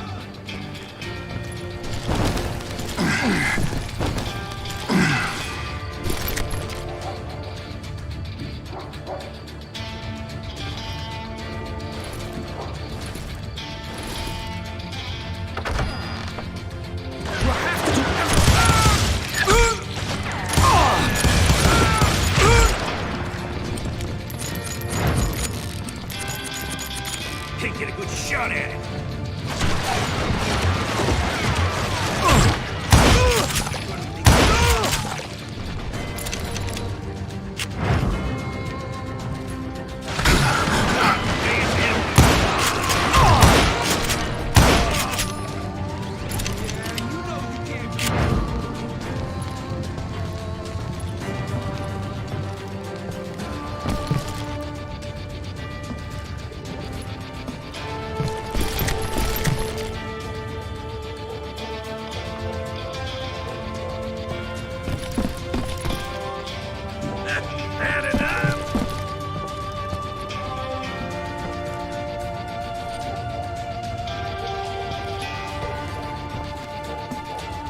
You're dead!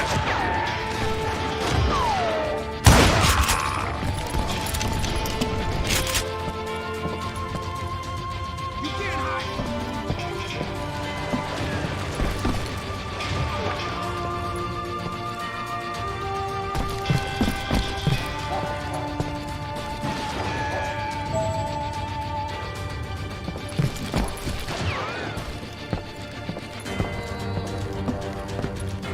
You just met your match! I was disappointed that neither Bob nor John Wesley were among the dead. But that was short-lived, as a moment later I was facing down the fastest gun in the West.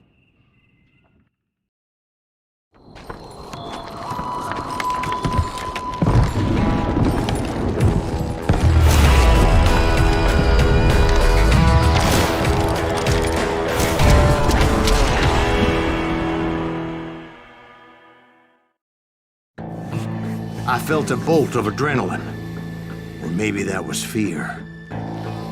He was well known for his tricks, and I knew I'd need my own if I was ever to defeat him.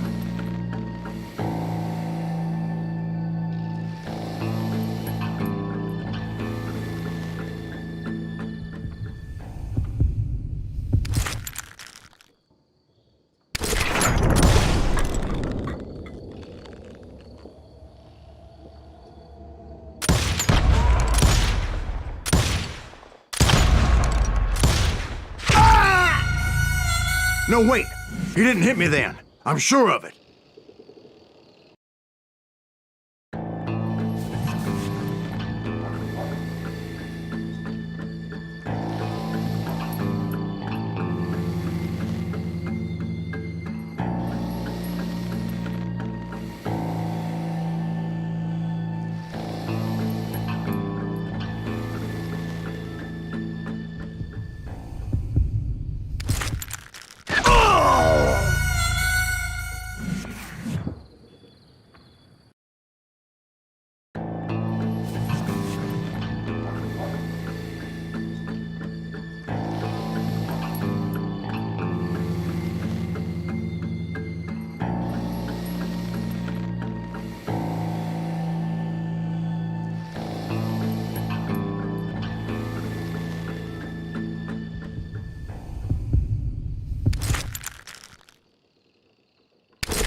I felt a bolt of adrenaline. Or maybe that was fear. He was well known for his tricks, and I knew I'd need my own if I was ever to defeat him.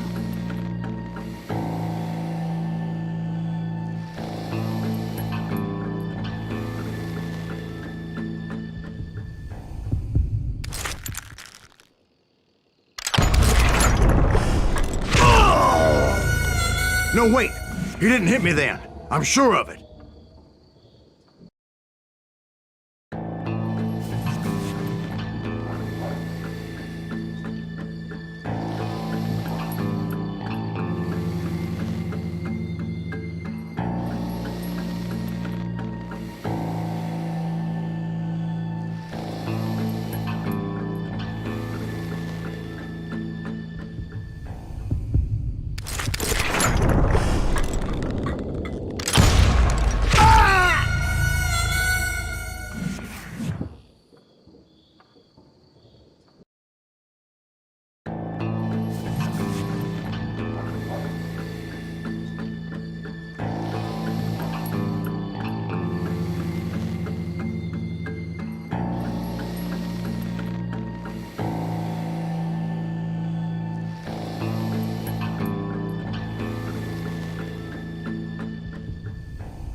man was faster than greased lightning. But being inebriated as he was, he didn't count his shots. And now, he was at my mercy. So he didn't die? No, I sent him to prison. Years later, after he was free, some restless Avenger took his life. Shot him in the back of the saloon, just like this one. Anybody up for another beer? Ben?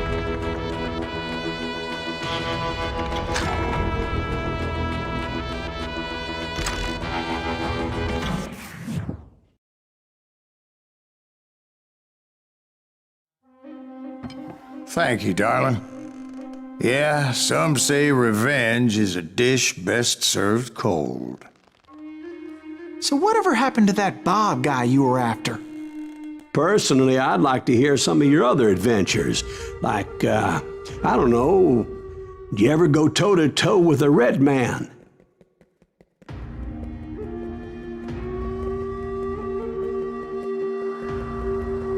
Yes, I did, Ben.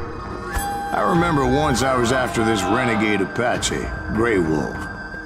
Strangely enough, revenge was also his primary motivation.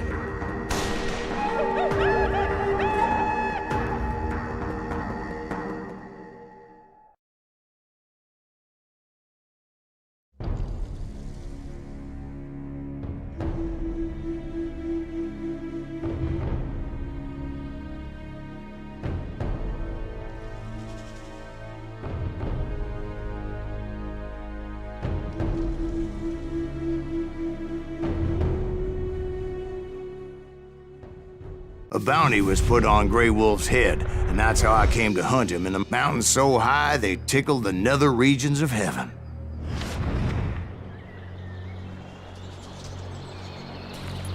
Grey Wolf was a Chiricahua Apache medicine man who had led a war party in revenge for a massacre against his people. The U.S. Army had attacked his tribe during his daughter's sacred sunrise ceremony, and the slaughter was unspeakable. I understood his anger, as there's nothing more traumatic than seeing those you love die in a cruel and painful death.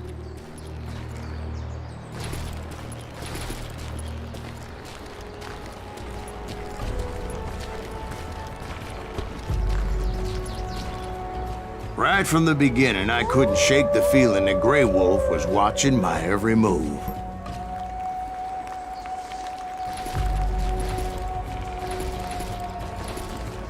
He led a band of young Apache warriors who wanted retribution and were more than willing to die for him.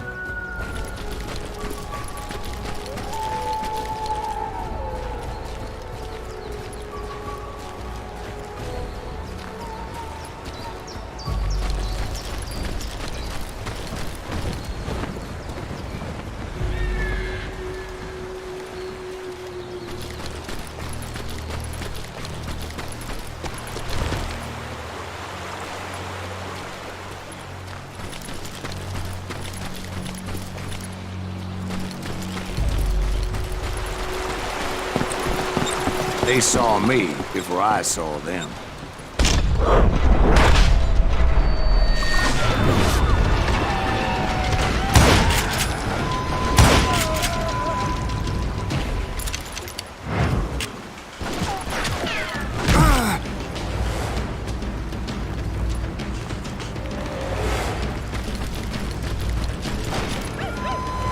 And it crossed my mind that maybe this wasn't such a good idea. But now that the shooting had started, there was no backing down.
was rugged country, the winter home of the Chiricahuas, and that's why they had retreated there.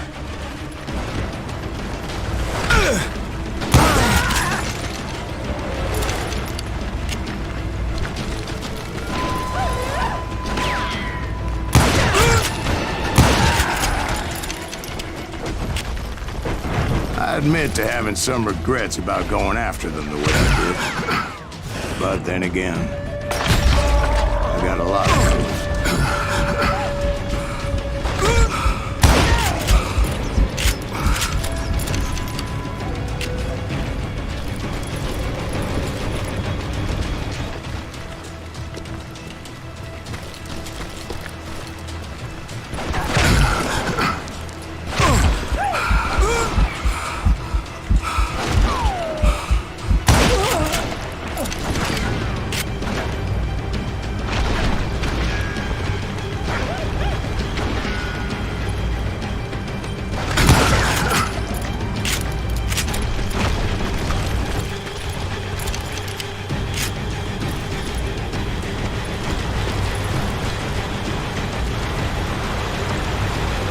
Did you find Grey Wolf?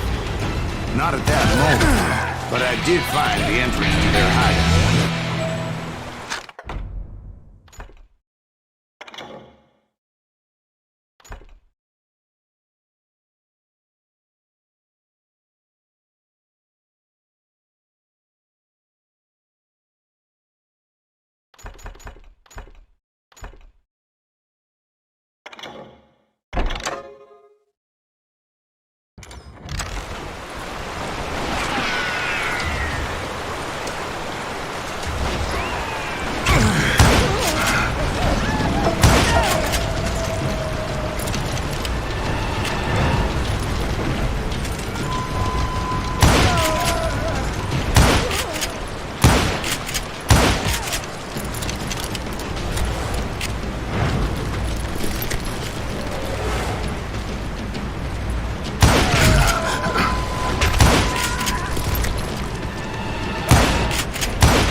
Deep crevice that led to a deeper cave. Don't tell me you went in there. Yeah, but it's not out of bravery so much as pure, angry cussedness.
See, back then, I had a stubborn streak a mile wide, and I wasn't about to back down. So it was like pitch black in there? Actually, it was pretty well lit, as they had torches on the walls.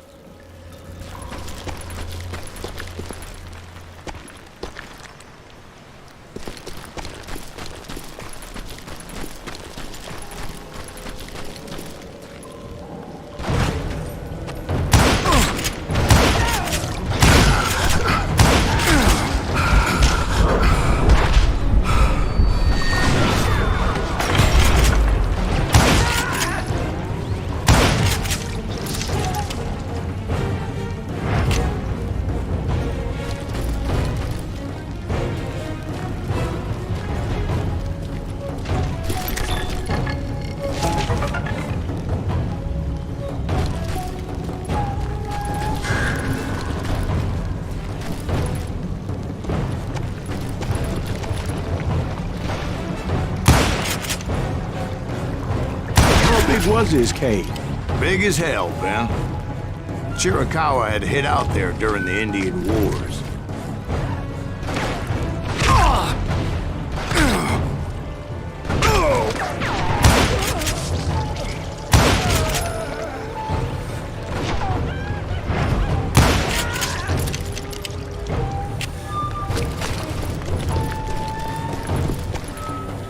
They thought it was haunted with the ghosts of those murdered by the horse soldiers. The cave was haunted with dead Indian ghosts?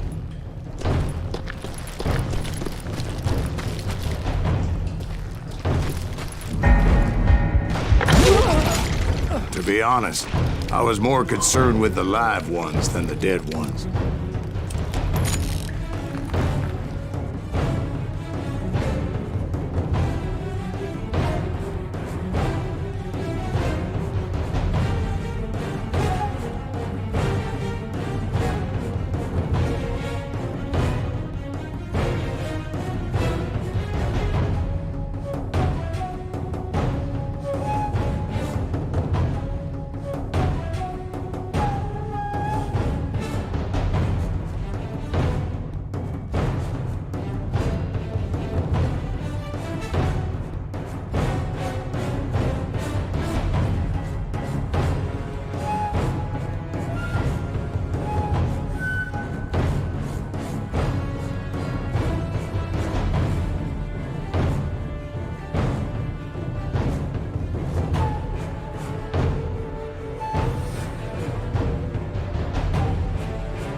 So much about engines. A few years back, I was married to two Mescalero women.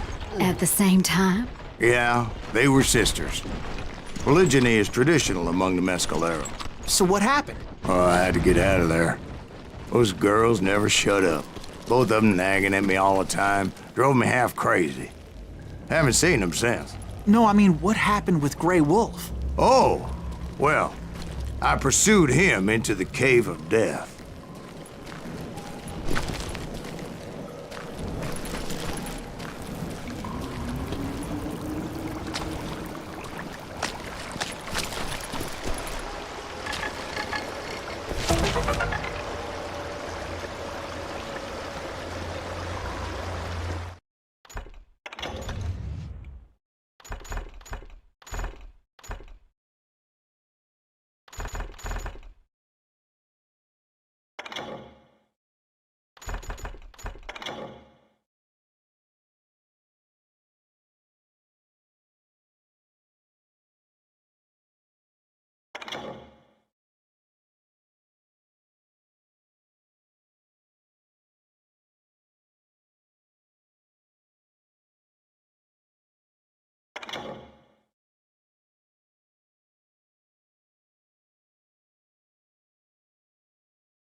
I came upon this flooded grotto, and that's when I saw him. He came to me unarmed and unafraid. His voice echoed in the shadows, and I sensed he meant me no harm. You carry great darkness in your heart. and if you do not release it, it will claim your soul. The sound of his voice put some kind of ancient Indian spell on me.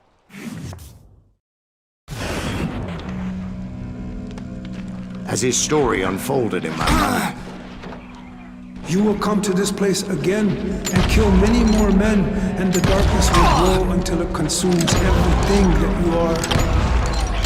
The soul would have no rainbow if the eye had no tears.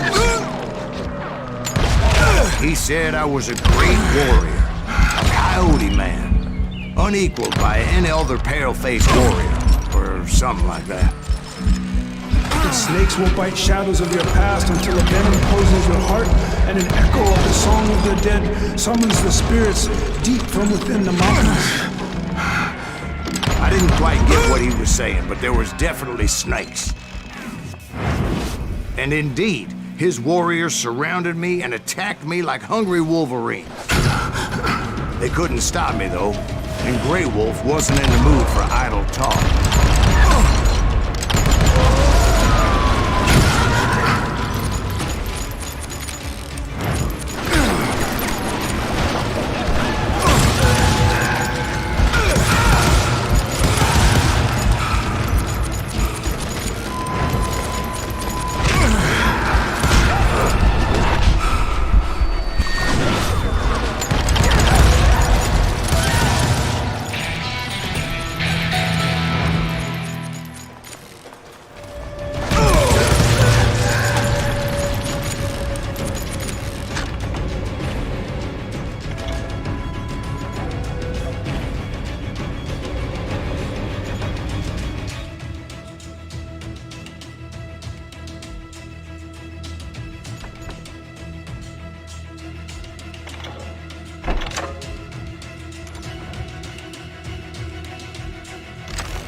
I swear I couldn't see any way out of this trap.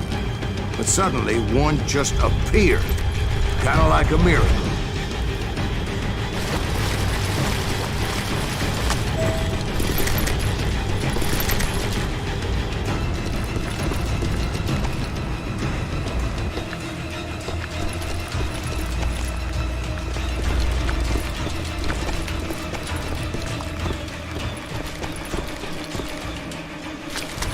I felt like I would be lost in that damn cave forever.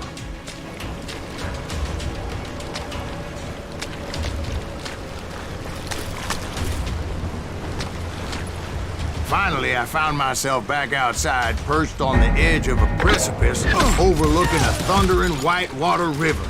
To get where I was going required several leaps of faith, but no way in hell I was turning back.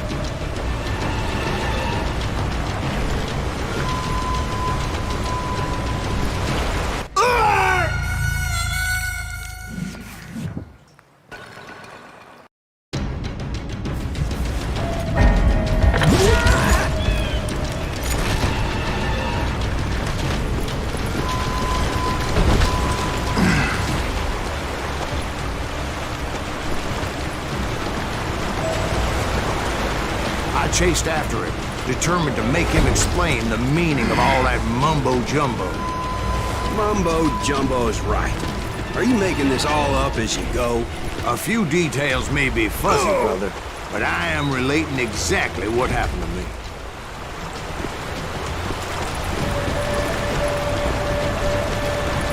There were dozens of Apache warriors aiming at me from on high.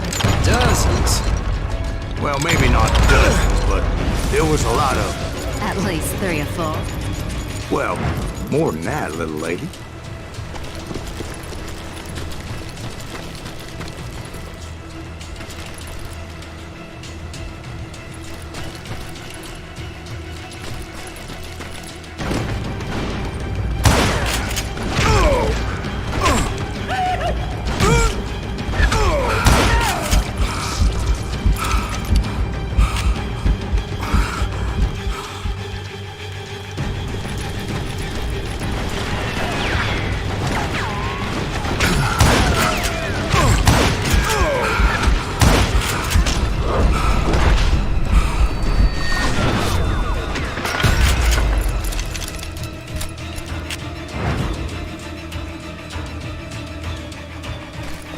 a steep climb up creek ahead of me and scrambled up those rocks like a mountain goat.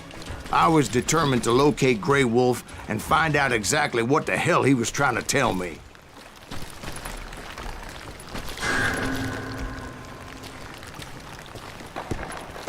And wouldn't you know it, that crafty son of a bitch led me right into a trap. What kind of trap? Well, son, there had to be at least 100 Apaches around me.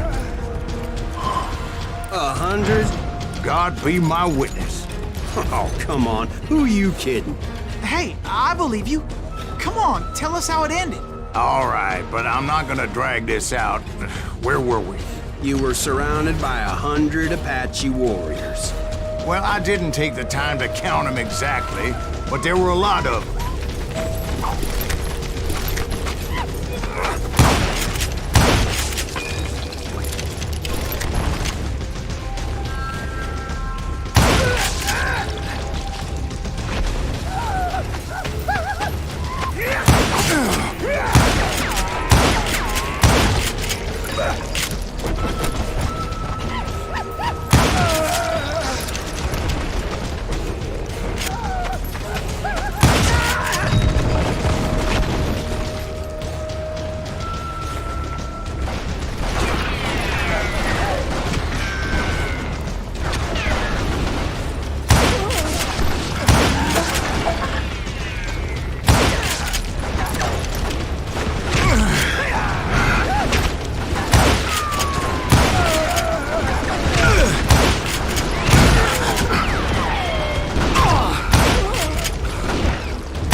And in the end, a path appeared before me that I had not seen before.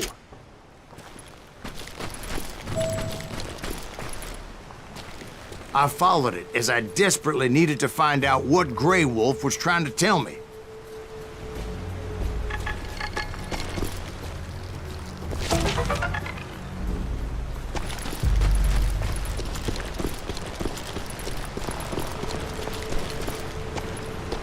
But it was like that son of a bitch disappeared into thin air.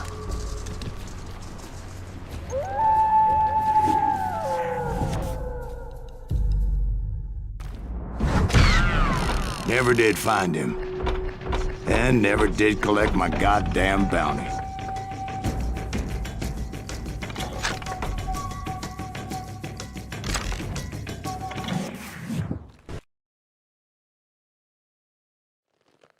Thank you, darling. It's interesting how the truth can sometimes seem might malleable, depending upon your point of view. Like how those dime novels make you out to be something you're not? Jack, don't be starting trouble. No, he's right. They do tend to exaggerate. Did they exaggerate your part in taking down the Daltons? Well, I was there in the flesh, boy, so I saw what happened firsthand.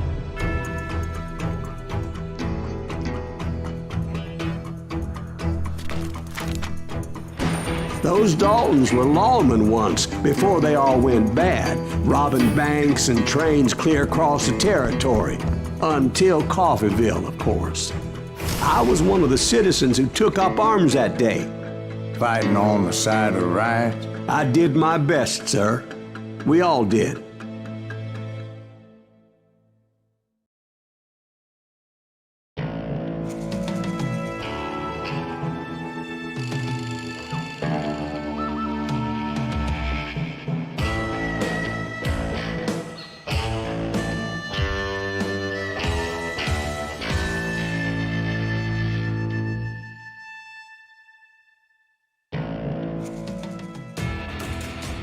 It was early morning. One of my friends was a local gunsmith, and he handed out firearms to anybody who'd take one. You see, the Daltons got it in their heads to rob two banks at the same time. Two banks on the same damn street. Kill that cocksucker! story was Bob Dalton's girl was always riding him about how he had no ambition.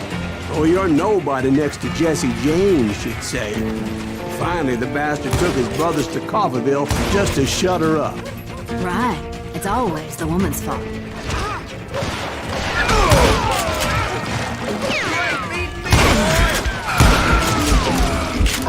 Well, the locals recognized the Daltons right off. Before they could get away, half the town took up arms to defend their property. Their first mistake was pulling a job in their own damn hometown. The boys grew up in Coffeyville, so everybody knew them. The bank teller tricked them, telling them the time lock on the safe wouldn't open till 9:30. Well, that gave the locals enough time to prepare an ambush for those sons of bitches.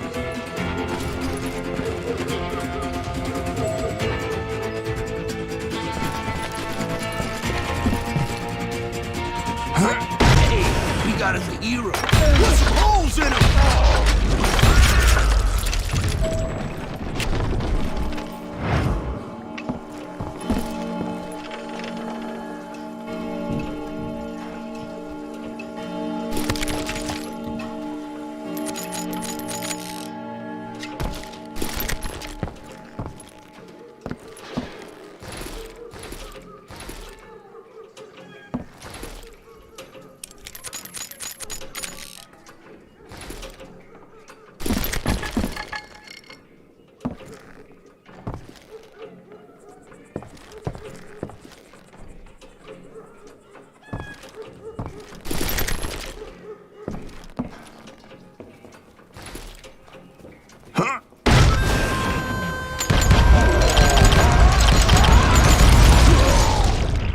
The brothers paid dearly for their stupidity, but everybody knows they had it coming. There's more to it than that. I read all about that day, so I know for a fact that it went down very differently. First of all, it was high noon. A posse of U.S. deputy marshals were on the rooftop across the street. Get ready, boys. They're gonna make a move. The lawmen had been tracking the Daltons for months, and now they finally had them dead to rights. Among them was a bounty hunter feared by many a lawbreaker. This man had no intention of letting the Daltons slip away. They met an adversary that day who had no fear and offered them no quarter.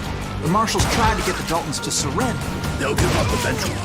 We just gotta wait till something bitches out. This bounty hunter knew that the brothers were far too proud to ever lay down their guns.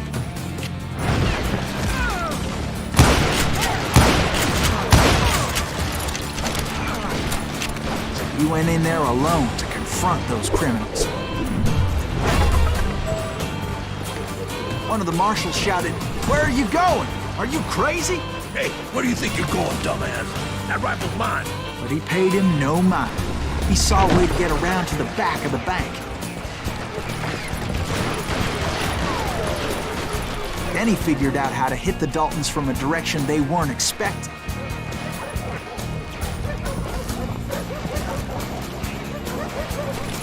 From above. Fortunately, a water tower was right there.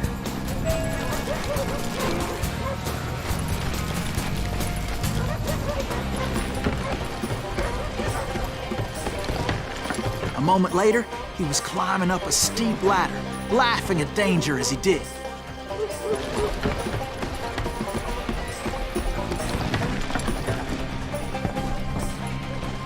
It was brave men like him who risked their lives to tame this wild country.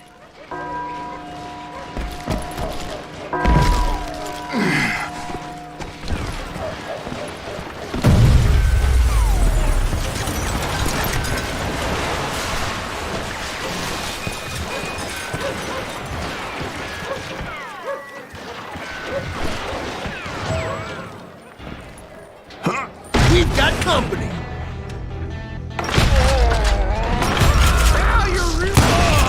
Heroic men like him, who did what other men couldn't or wouldn't to make this country free.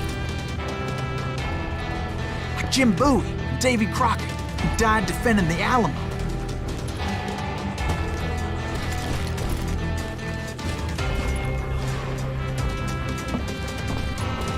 Is that Silas Greaves? Son of a bitch!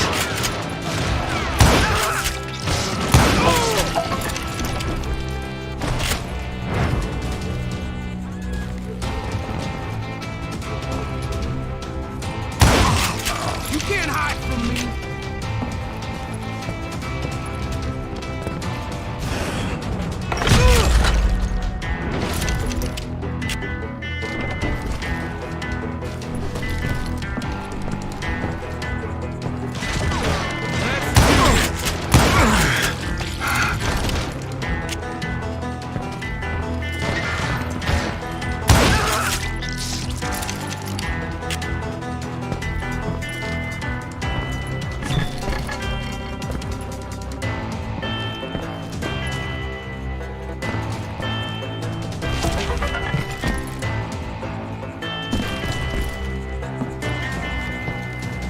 Over there!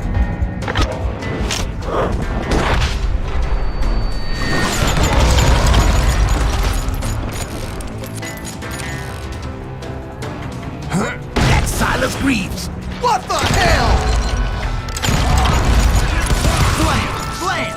He came away victorious, taking down those thieving Daltons.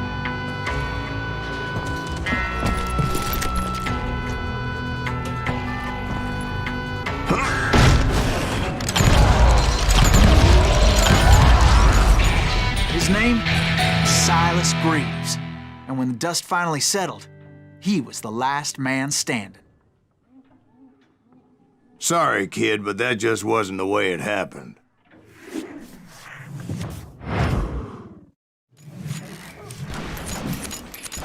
It was early evening, not high noon.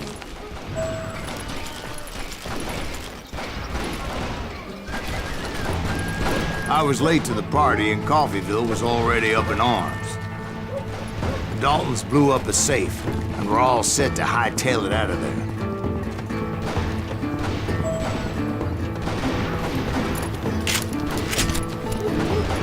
Those pathetic deputies surrounding the bank were dropping like flies.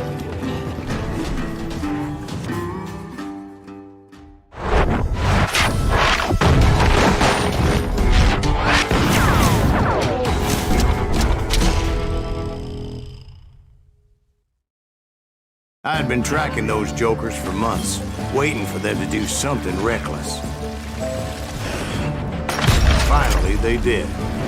Those stupid bastards decided to rob 2 banks at the same time in the same town where everybody knew them.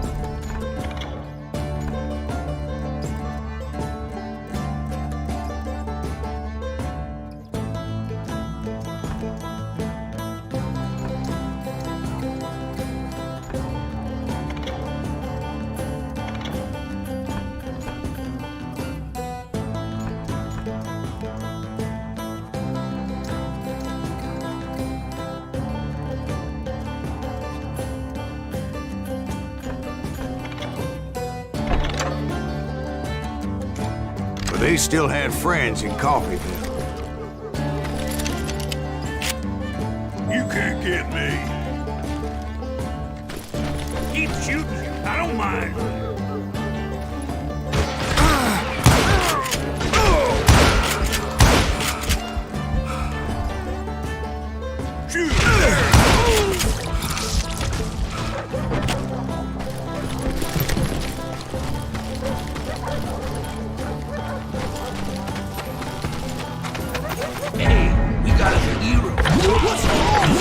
And those friends came after me like a pack of wild dogs, tooth and nail.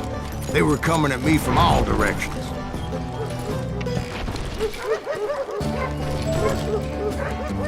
I caught sight of the Daltons running with the money and didn't want to lose them.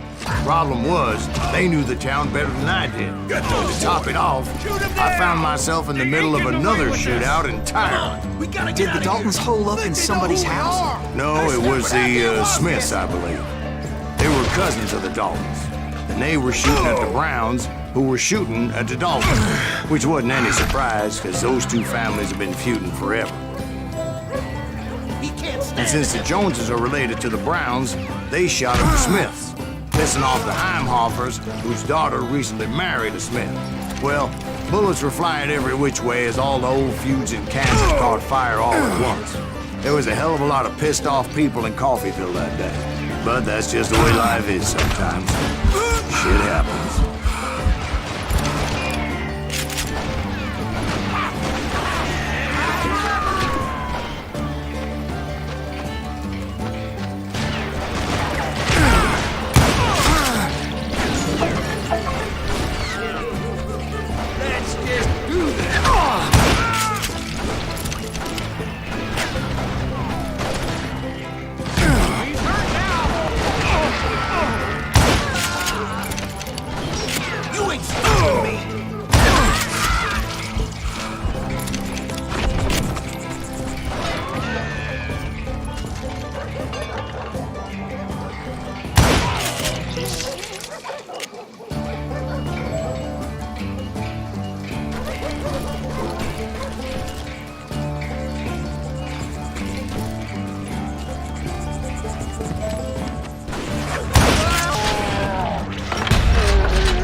The Dalton boys knew I would never give up. Those Daltons weren't the sharpest knives in the drawer, but they always stood together. They set a trap to slow me down and allow at least 2 of them to escape. The third brother stayed behind to plant me, just in case that trap of theirs didn't work.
Emmett, the youngest, and he decided to stand his ground and face me down. I ain't afraid of you, Silas Greaves. This is where it ends for you. He was determined to protect his brothers. I understood how he felt. Taking me on all by his lonesome wasn't exactly a recipe for a long life. You messed with the wrong damn Dalton.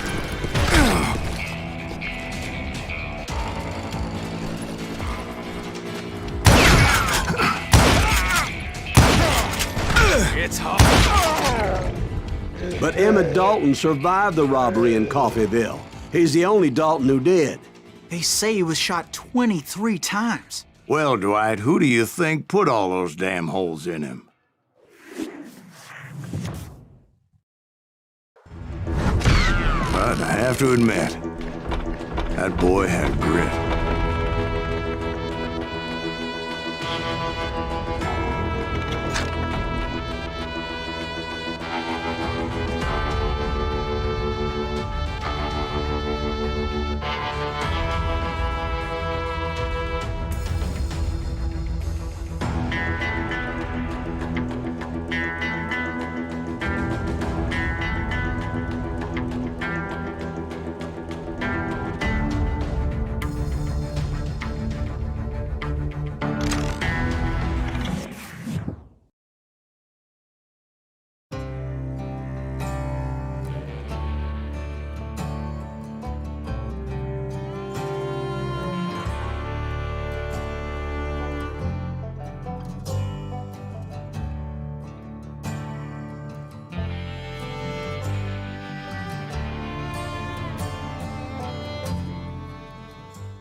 We'll get those suckers! It took me a couple of days to track the Daltons down. They can't get away with this! And in that time, a whole posse of local vigilantes offered to lend a hand. We'll track him to the ends of the earth. They seemed as determined as me to find those outlaws. But as we headed into those swamps, it was like I had my own private army. There was no way those boys were getting away this time.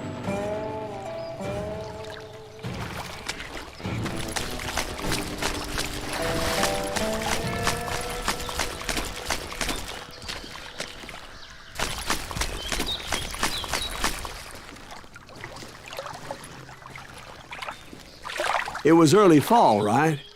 Beautiful time of year. At least you had the weather on your side.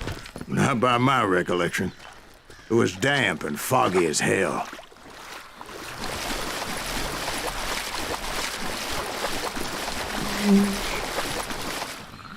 It was tough to stay on a true course, so we kept an eye out for landmarks.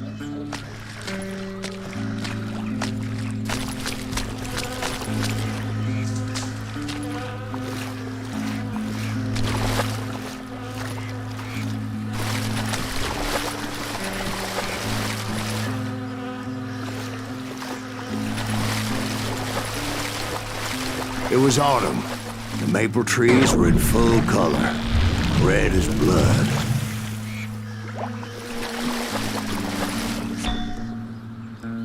The rains that year were torrential, so the whole area was flooded. The vigilantes had spread out wide, and pretty soon I couldn't see anybody.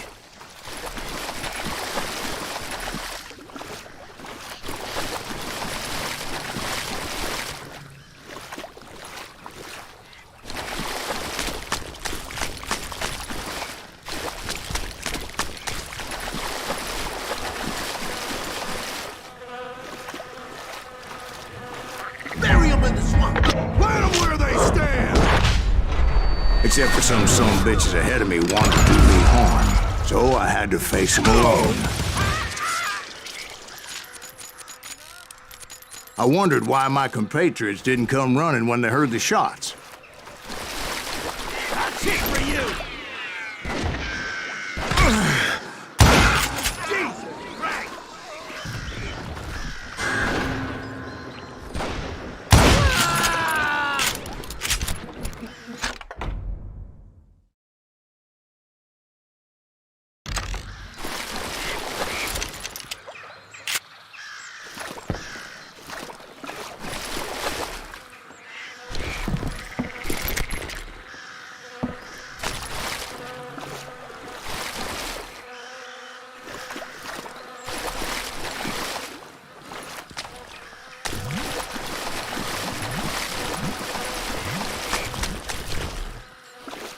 So did you find the Daltons? Not yet.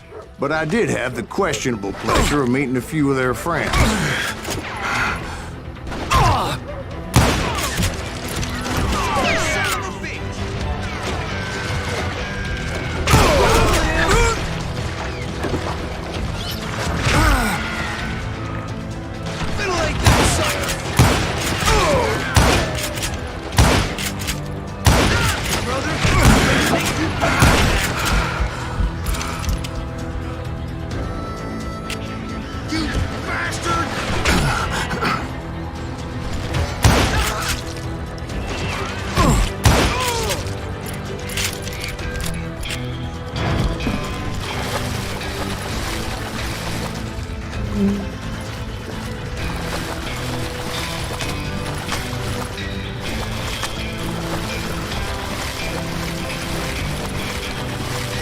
The boys had established quite a reputation by that time, so they attracted all manner of riffraff to their cause. You ain't seen the likes of me. You think I don't bleed? That's what I got you into.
Is coming for you.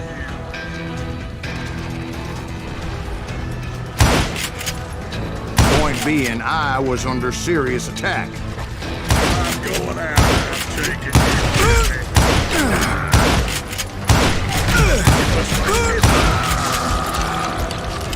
Ready to meet your maker. I'm gonna blow your damn head off. My reinforcements was nowhere to be seen.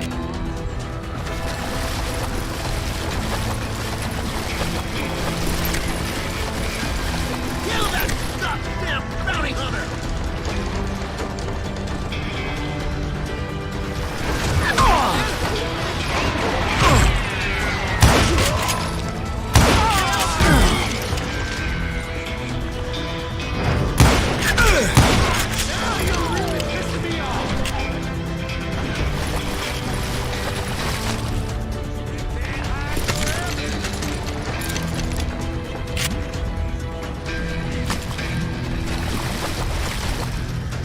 It's you or me.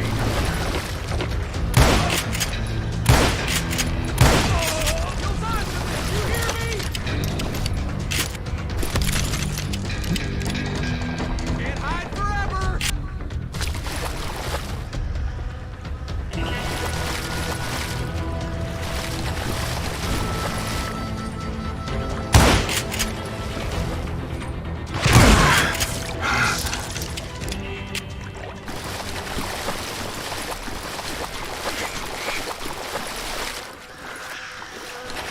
But luckily, a barn materialized as if right before my eyes. I scrambled up top to get a better view.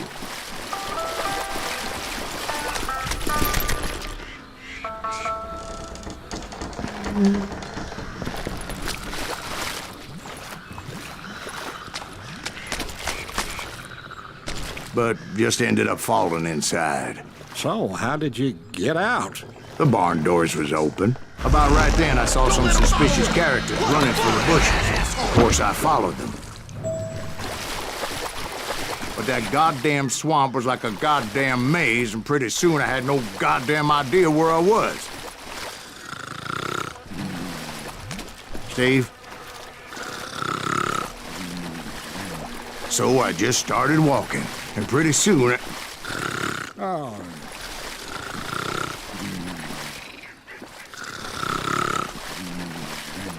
Steve?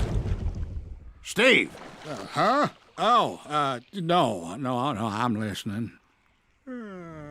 Indians surrounded me from all sides.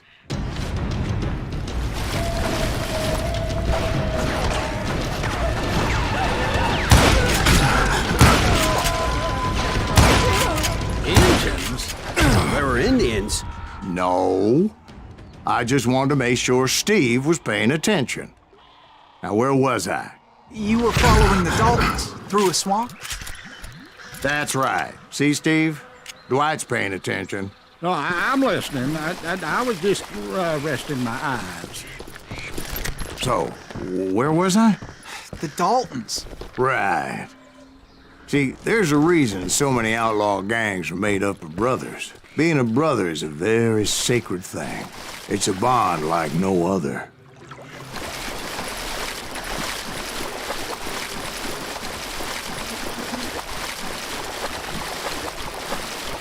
Bounty hunter!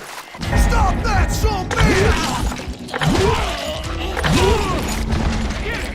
So did you ever find the damn Daltons? Not yet. But I did find a few of their cousins. Kansans breed like rabbits.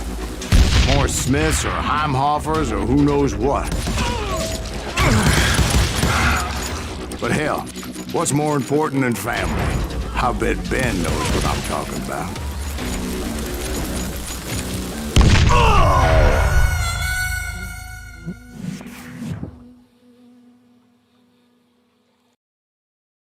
Bounty hunters! Stop that,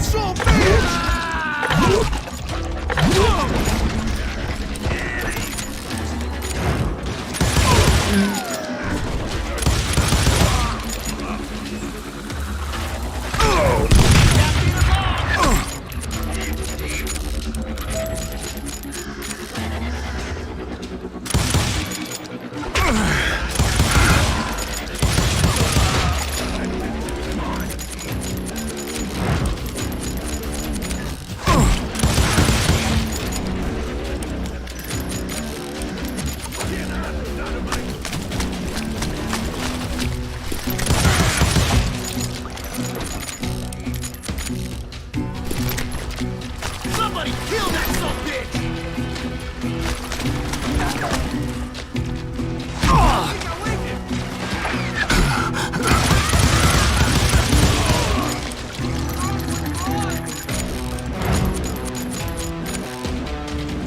Kill that goddamn bounty hunter!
maker.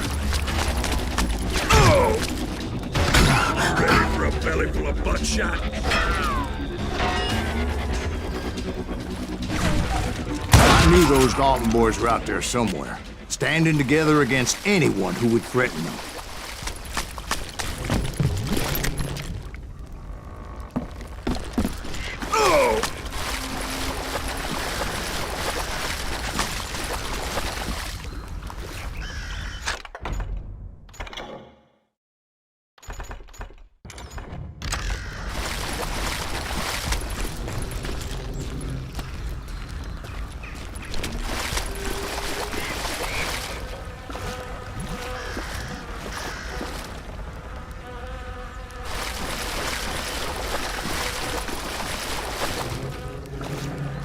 And that's when I saw it.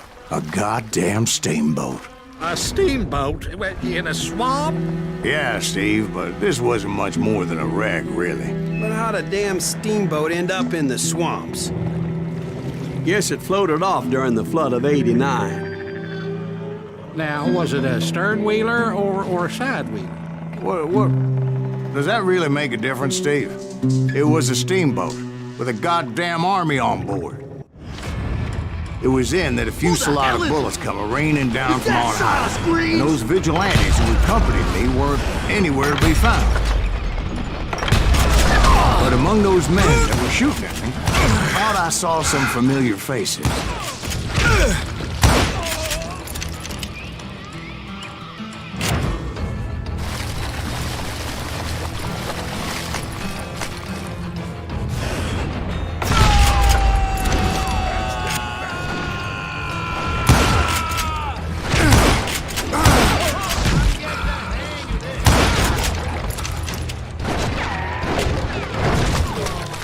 That's it for you!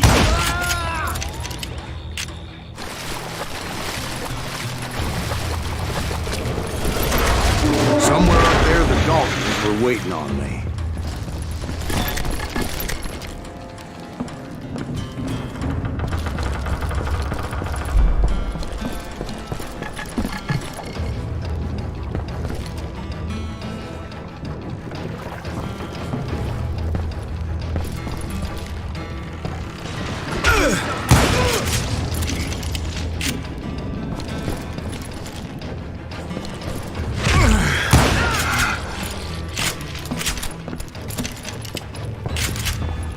Sounds like you don't give up too easy.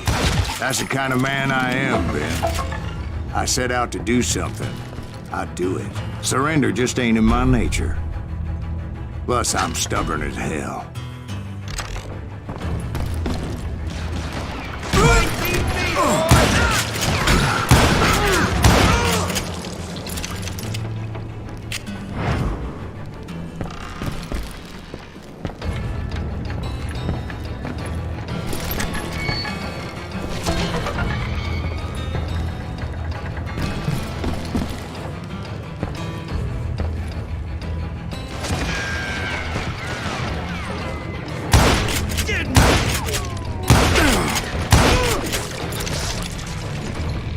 Hide, you lily-livered son of a bitch!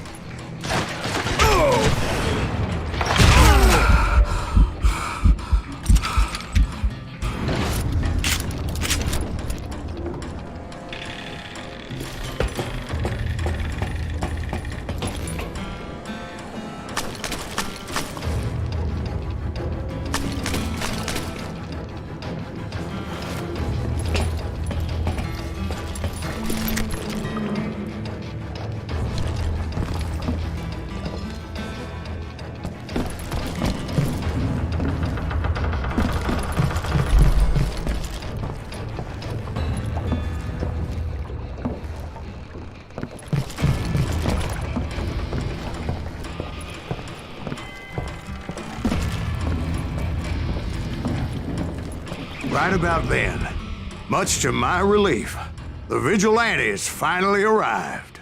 Their leader motioned at a cabin in the middle of the top deck, pointing me directly at the Daltons. I finally had them, after months of dogged pursuit. But it turned out that they had me. Take him out! I'm sending you to hell!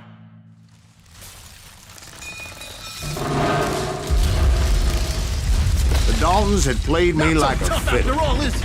Apparently, the vigilantes were on their damn payroll. They didn't just want to shoot me. They wanted to burn me alive. But finding my way out of a burning labyrinth proved to be quite a challenge. It was a riverboat, right? I mean, it's not like it was a goddamn ocean liner. Yeah, but I was in a Did you hear fight. about that ship that's gonna launch next year? Largest one in the world. You're talking about the Titanic. If you ask me, it's too blessed big. I don't think it'll even float. So anyway, Don't be stupid, Steve. They know what they're doing. They say that the Titanic is unsinkable. oh God. But getting back to that steamboat, how'd you get off it, Mr. Greaves? I took in a lot of smoke that day, so I admit my recollection might be a bit hazy. But somehow I managed to finally disembark. I was coughing up smoke and pretty damn pissed. I was done playing games with those boys.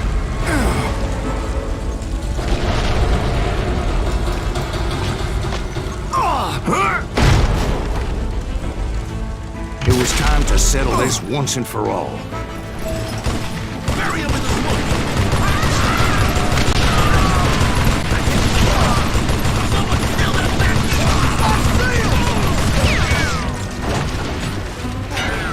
Cut it down!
Bob and Grat weren't about to come at me one at a time.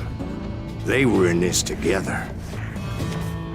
Two brothers side by side, determined to take me down. Confident that this time the odds were on their side.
Two brothers side by side, determined to take me down. Confident that this time the odds were on their side.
Two brothers side by side, determined to take me down.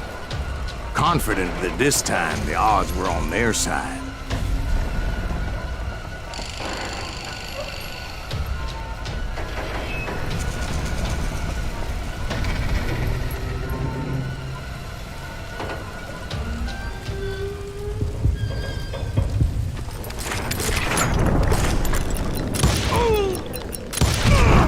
They got it wrong. A sad end for those two. If they'd only known that Emmett was still alive despite his wounds. Paroled 14 years later, he moved to California and sold real estate and lived off the legend of that fateful day. And the tragic death of his two brothers.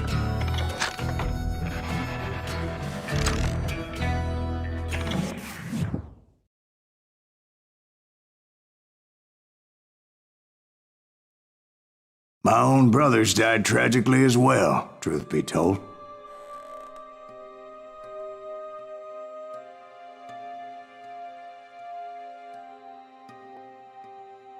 It was 1868, and me and my older brothers were pulling a tidy profit running cattle into Juarez, Mexico. One night after my brothers retired for the evening, I found a little poker game in a cantina with a couple of cowboys. And I just couldn't lose. I even won an old Spanish coin that had to be 100 years old. Well, I was mighty pleased with myself the next morning as my brothers and I rode for Texas. But before we crossed the border, those cowboys caught up with us. It was Johnny Ringo, Roscoe Bob Bryant, and another asshole named Jim. They wanted their money back and everything else we had, including our lives, as those boys didn't want us coming for them later. Bob put that old Spanish coin in my mouth and said, "I won't have it said that I left you with nothing, boy." Well, those horses bolted, and there we hung as those bastards rode away. The branch finally snapped under the weight of the three of us, but being my older brothers were bigger and heavier, they were already dead. And right then I swore to myself that I would avenge them. Ringo you know about. But Bob eluded me until I heard he was riding with the Wild Bunch.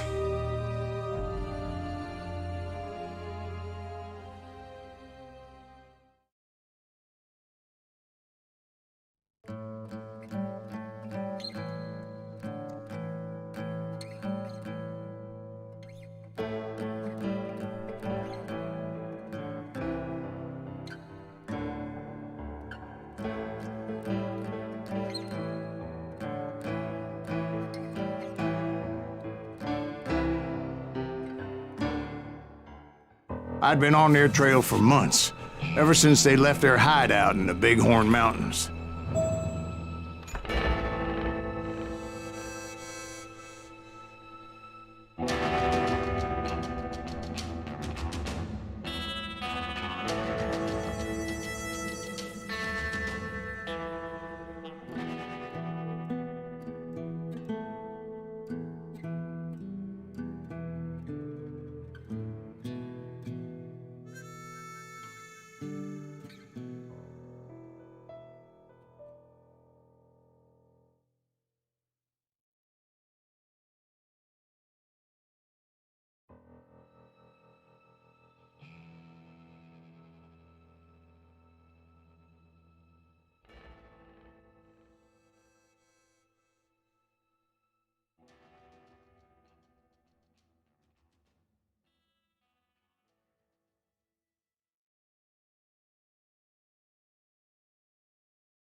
led by Butch Cassidy. They were a loose association of outlaws who robbed banks and trains from Colorado to Montana. Among them was the Sundance Kid, and that murderous hombre I was tracking, Roscoe Bob Bryant. Were you a part of that giant Pinkerton posse after the Wild Bunch? No, boy. A circus like that would have slowed me down. Besides, I wanted Bryant all to myself. I'd heard about a large shipment of gold being transported to Wilcox, Wyoming on the Overland Flyer. I figured the Wild Bunch would likely hit such a treasure, and by God, I figured right.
They blew the bridge with the intention of forcing the train to stop.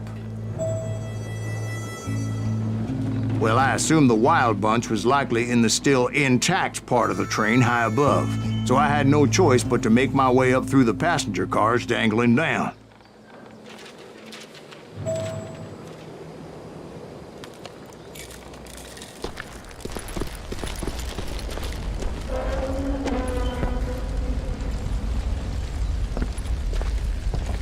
I was determined to make that sumbitch Bob pay for what he did to my brothers.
I found the device they used to blow the tracks, so I knew I was headed in the right direction.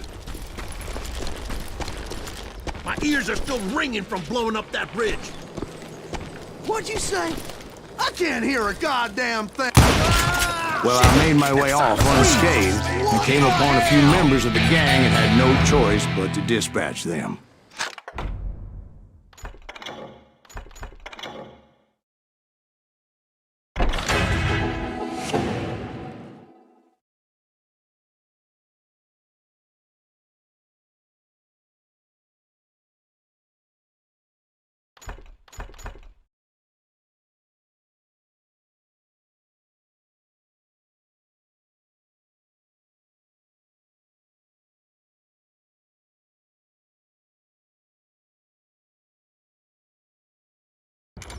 From there, I had to negotiate an even more precarious route.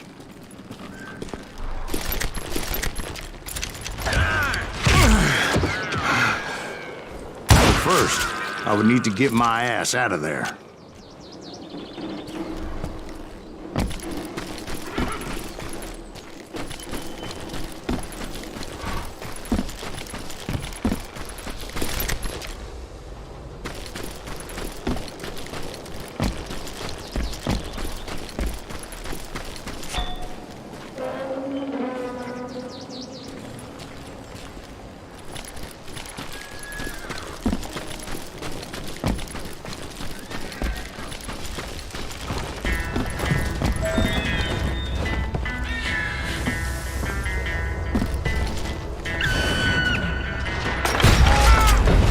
I jumped from the frying pan into the fire as the train was clearly fixing to fall.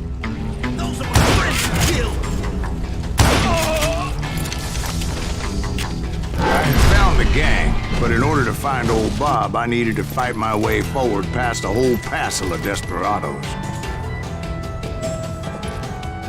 Outside, inside, any way I could, I made my way towards my prey.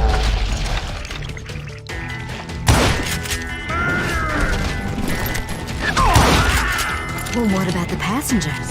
It was mostly a freight train, as I recall. There were no passengers aboard that day.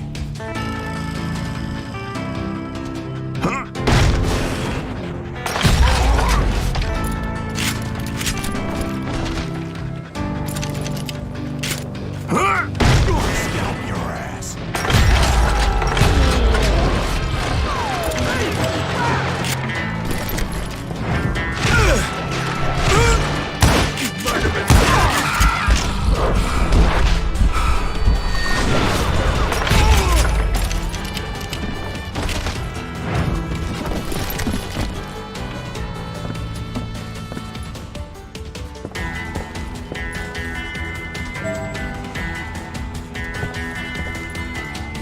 As I mentioned before, I am not fond of heights.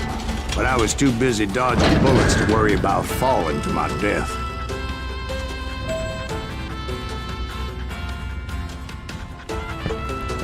Odds were I was likely to die that day anyway. So I was determined to take down as many of those bastards as I could.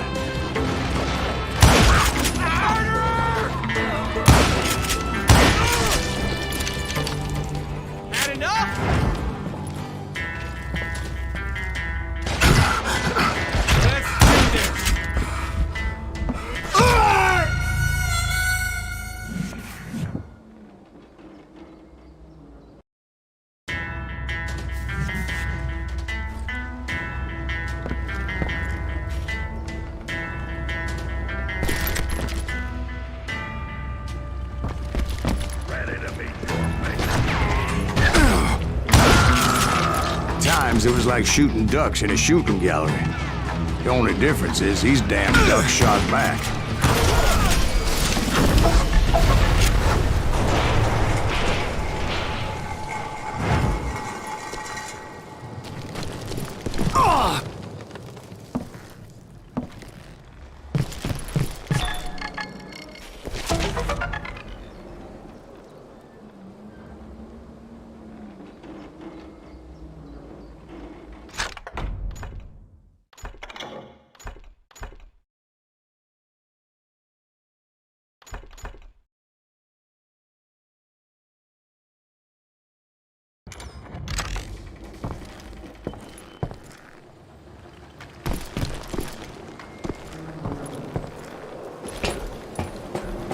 I kept hoping the law would show up and give me a You hand. mean like that giant Pinkerton posse that I read about?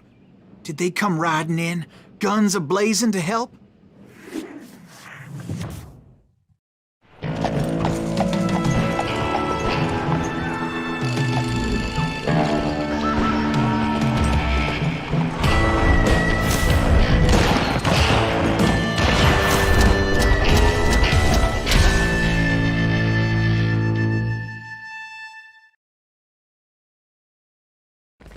Help? From the Pinkertons? No, son. I had to fight the wild bunch all by my lonesome, as usual. Who the hell is that? Oh, he's out of his mind! Really pissed me off. Take cover! Retreat! Retreat!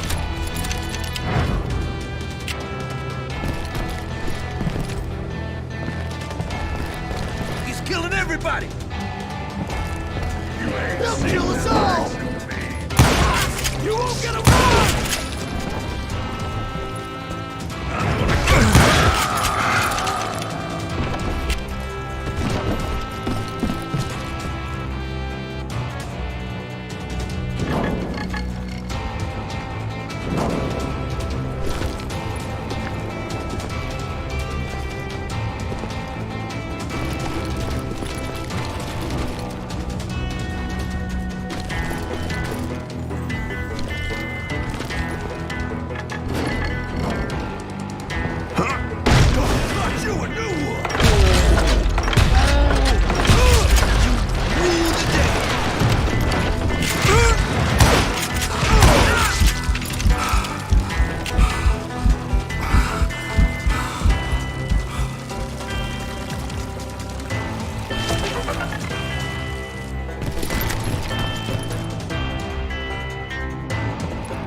Guess is those dime novels didn't portray this as it happened, did they?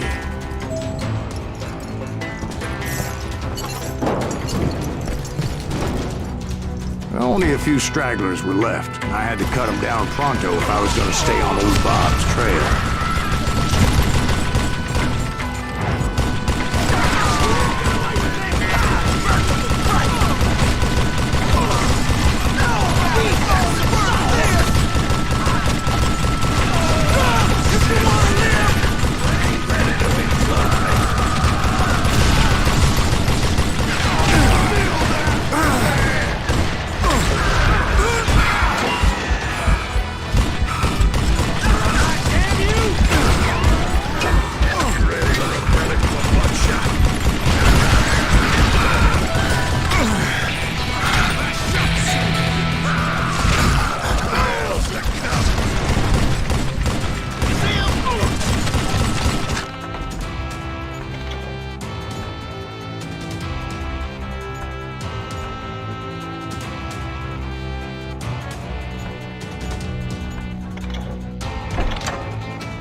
Once I silenced all those guns, I went searching for my nemesis, determined to finally have my justice. But the only survivor who welcomed me was George Flat-Nosed Curry. Who was he? The fastest gun in the gang. Right after Sundance, I mean. And Kid Curry, and maybe Elsie Lay. Though some folks might dispute that.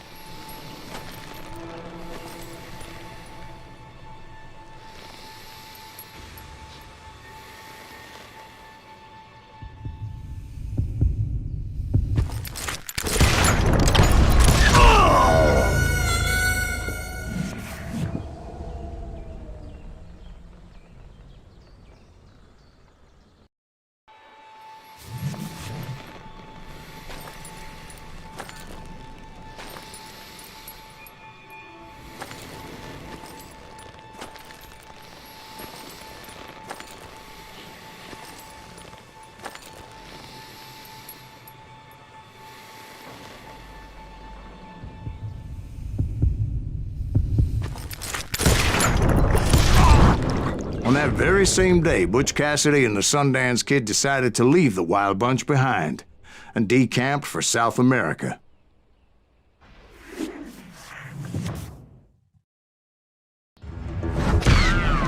They ended up living down there for many years, but I'm sure you already know all about that.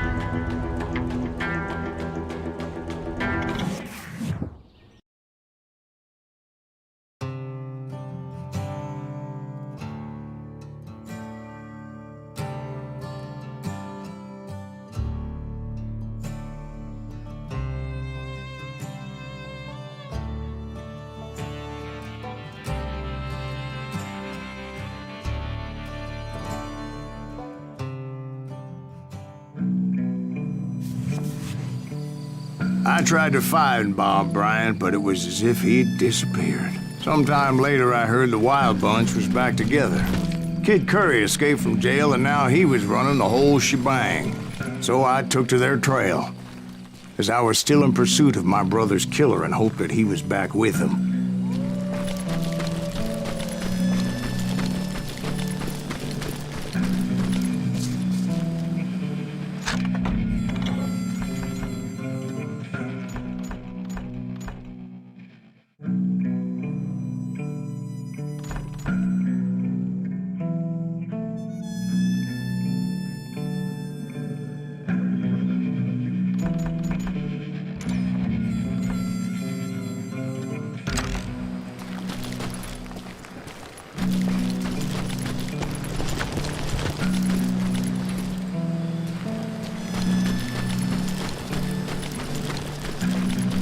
That kid Curry's kinda crazy, ain't he? Don't let him hear you saying that. Anyways, I tracked those boys to a camp right outside Parachute, Colorado.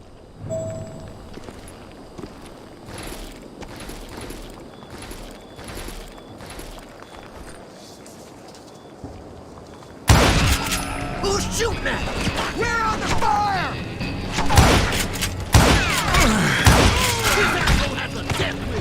Being outnumbered, I didn't bother with a warning shot.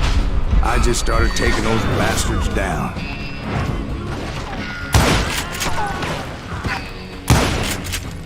Somebody really let this sumbitch off!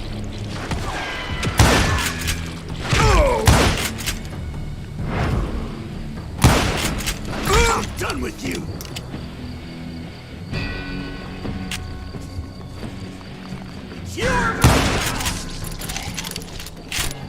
Old Bob wasn't among them, and neither was Kid Curry. I could sense him close by, however, plotting something nasty. I just needed a clue as to their whereabouts.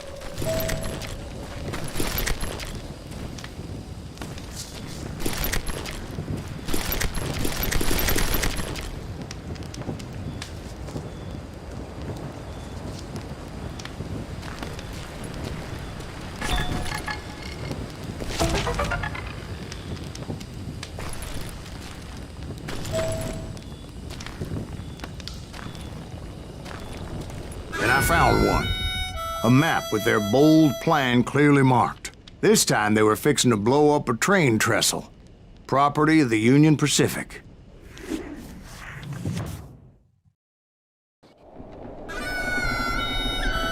The plan clearly indicated how they were fixing to undermine several of the weakest wooden supports.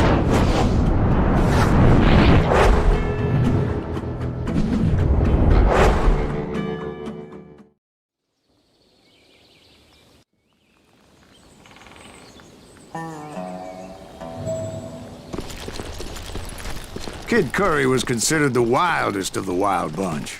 It was said that he fathered 85 bastard children, though some say it was only 5.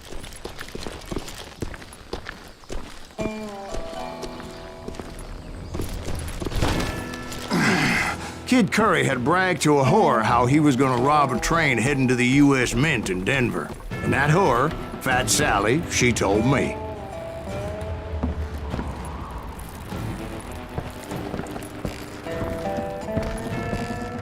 The bridge was rigged with dynamite, so I decided I'd best be careful confronting those bastards.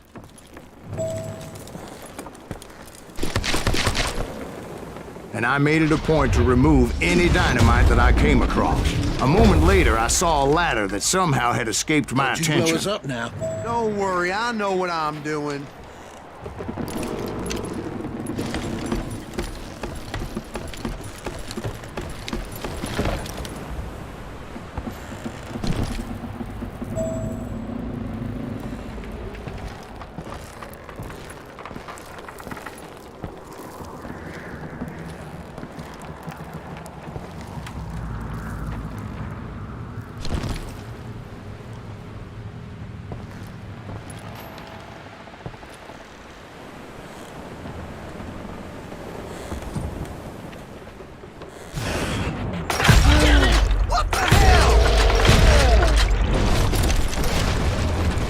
But the Wild Bunch did not take kindly to my presence and attempted to blow my head off. It appeared the kid had found a number of new recruits to bolster their ranks. Guess there's always desperate men willing to trade their lives for stolen treasure. You're dead.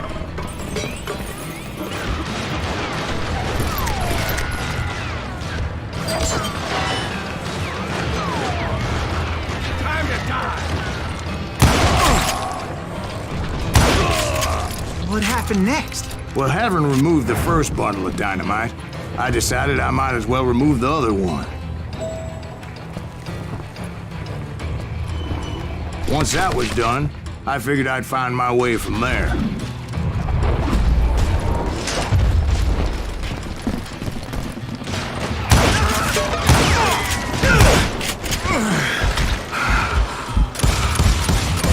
These strangers are carrying a roof full of rocking chairs.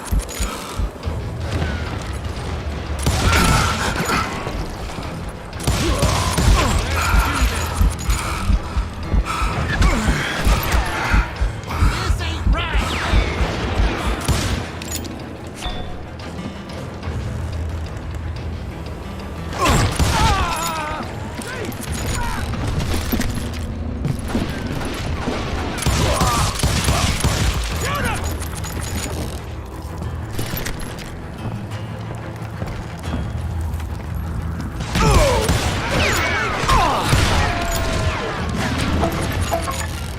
If we don't kill him, the kid'll kill us.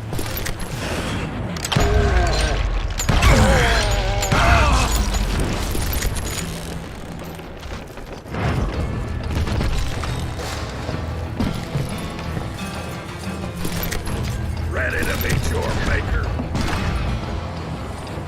A wounded grizzly. So, what happened then? Had to remove more of that damn dynamite.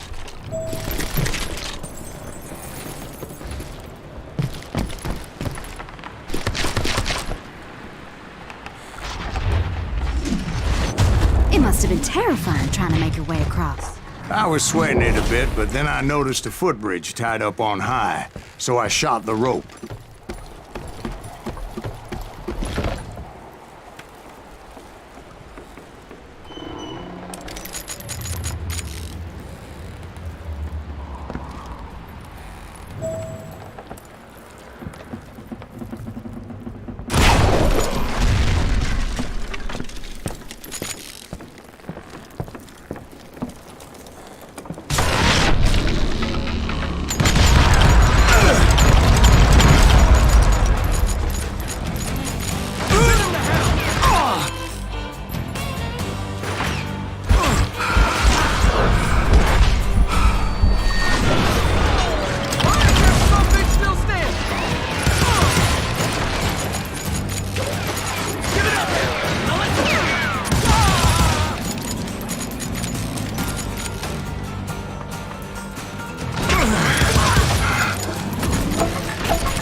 So that was all the dynamite?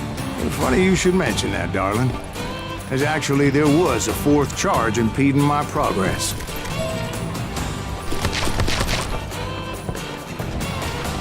Once I removed it, my path was pretty clear. You ready for a belly full of buckshot? You just brought hell down.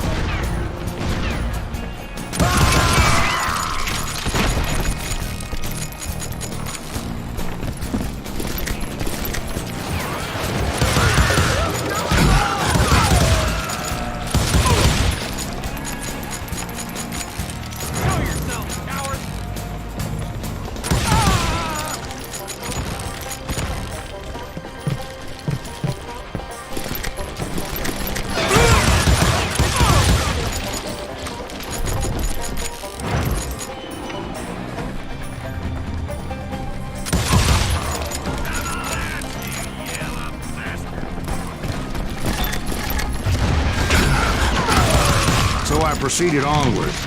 I realized that that way just wasn't gonna work. I needed an alternate path forward.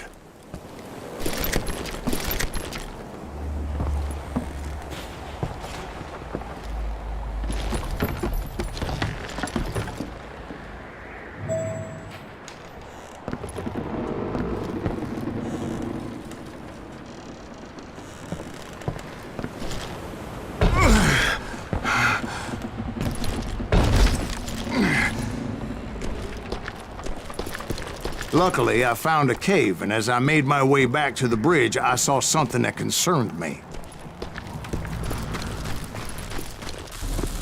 It was a long, burning fuse, and it was moving fast as hell. I had to catch it.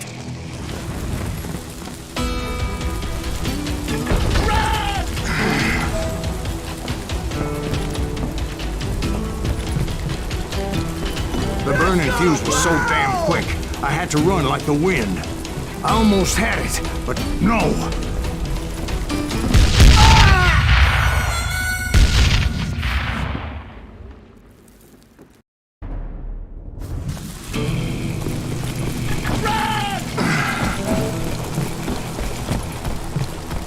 It's gonna blow!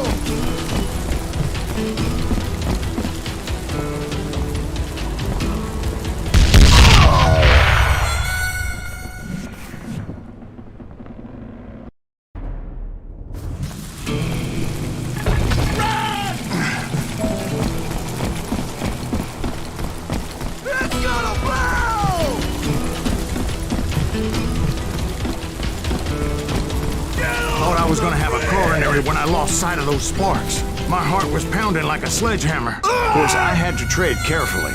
Otherwise, I could, well, die. Get off the bridge!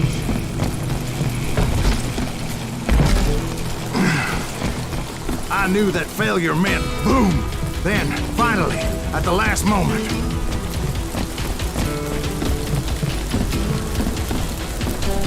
Whew. Of course, I was successful, or clearly I wouldn't be talking to you folks here today. Naturally, I removed the last dynamite charge. Well, it was a touching reunion. But by this time, I was thoroughly exhausted and dragging my ass, as I was not a young man anymore.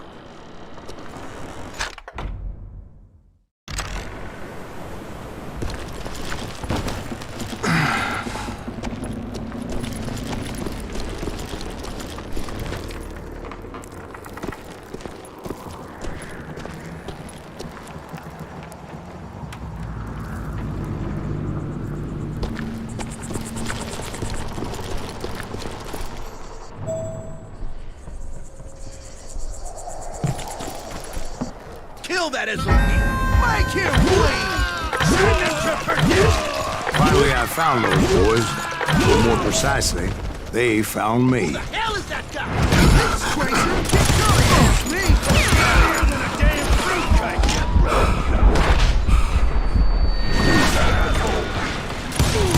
Put that back door down!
crazier than Kid Curry, asked me. Nuttier than a damn fruitcake. Turns out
Just when I thought things couldn't get worse, Kid Curry opened up on me with a goddamn Gatling gun. It was hidden in this tunnel and pretty well shielded.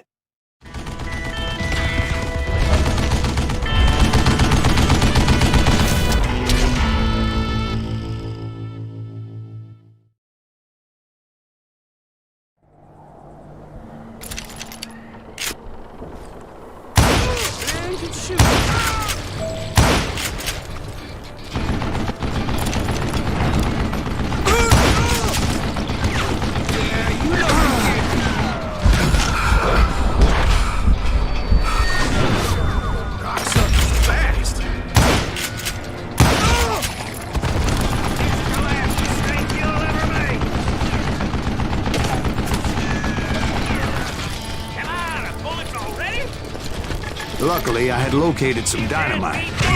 I still, however, had my work cut out for me.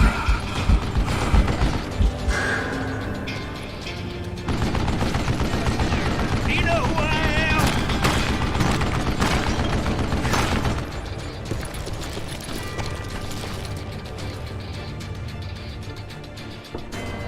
am? Show yourself, you coward!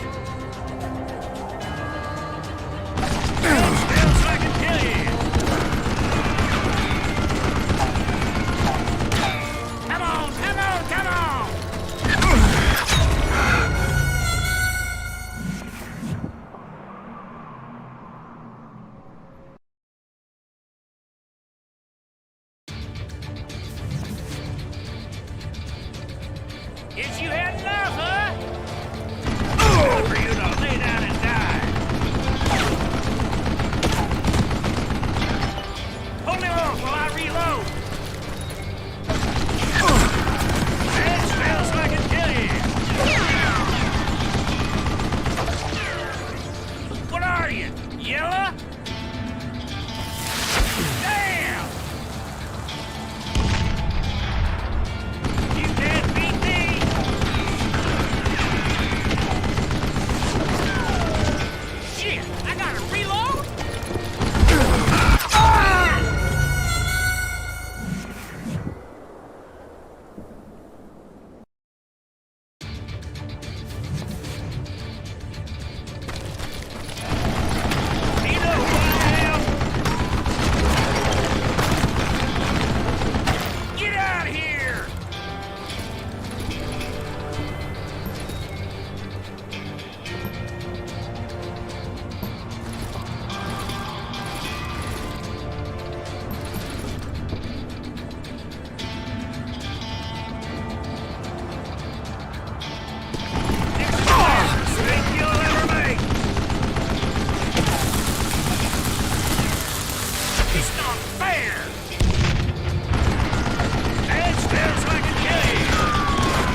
Show yourself, you coward! This is the last mistake you'll ever make!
Come on, boys! Take this son of a bitch down!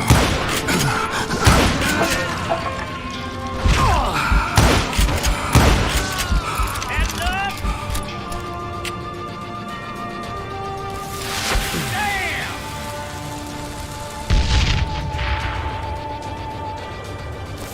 It's not fair!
you had enough, huh? Stand still so I can tell you. Come on, come on, come on! You know who I am? Damn! Show yourself, you coward!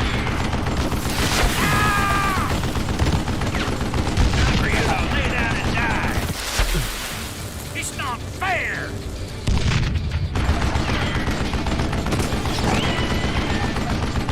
You can't beat me.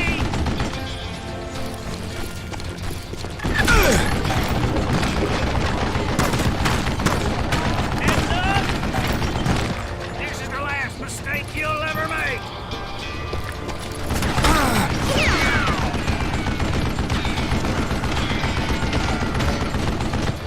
Stupid contraption! Shit! Stand still so I can tell you. Are you kidding me? Get out of here! Damn! Do you know who I am?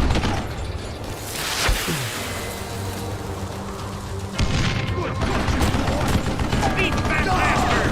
Give me a Eventually, hand I here, brought that goddammit. tunnel down. And that's when I met Kid Curry himself. He had decided to stop pussyfooting around and deal with me personally.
Fast as he was, I was just a bit faster. And as he lay wounded, I demanded to know the whereabouts of Roscoe Bob Bryant. He shouted at me, "Is that what this is about? Bob went with Butch and Sundance to South America. You ain't never finding him."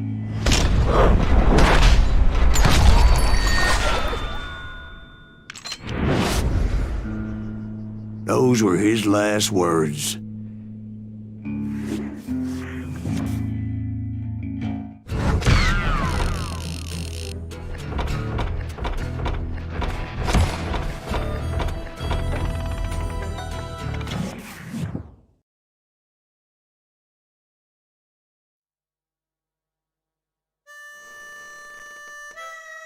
So, Bob Bryant got away?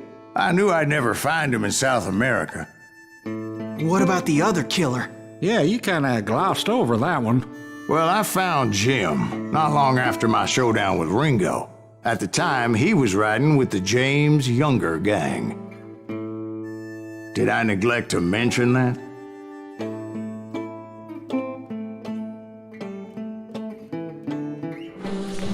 Jesse James? The greatest outlaw who ever lived?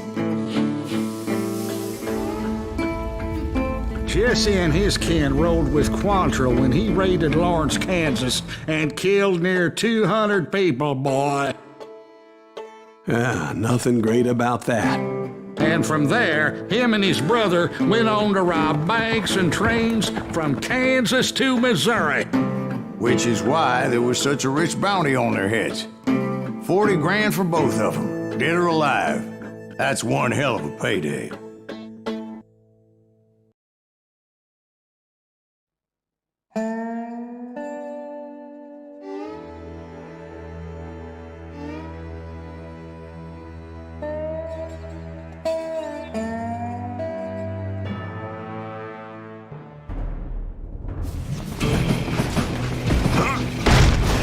I confronted them as they were robbing a train. Bullets were flying at me from every which way. But I knew I'd have to fight my way forward if I was gonna find this Jim. Feel that, mister!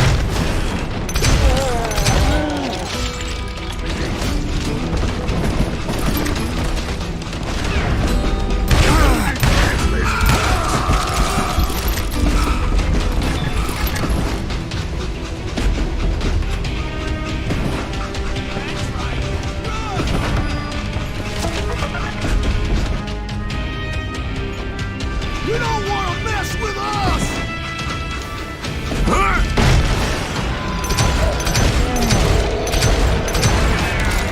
Now wait a second. Now, how'd they stop this train in the first place? Well, the James boys were experts at this.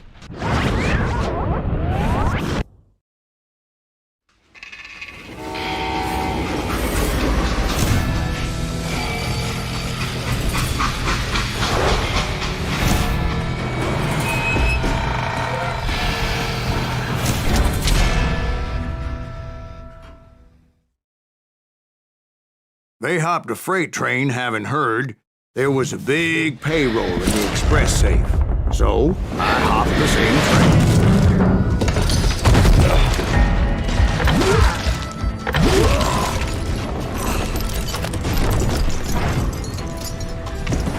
The James Younger gang was decimated after that little fiasco they had in Northfield, Minnesota.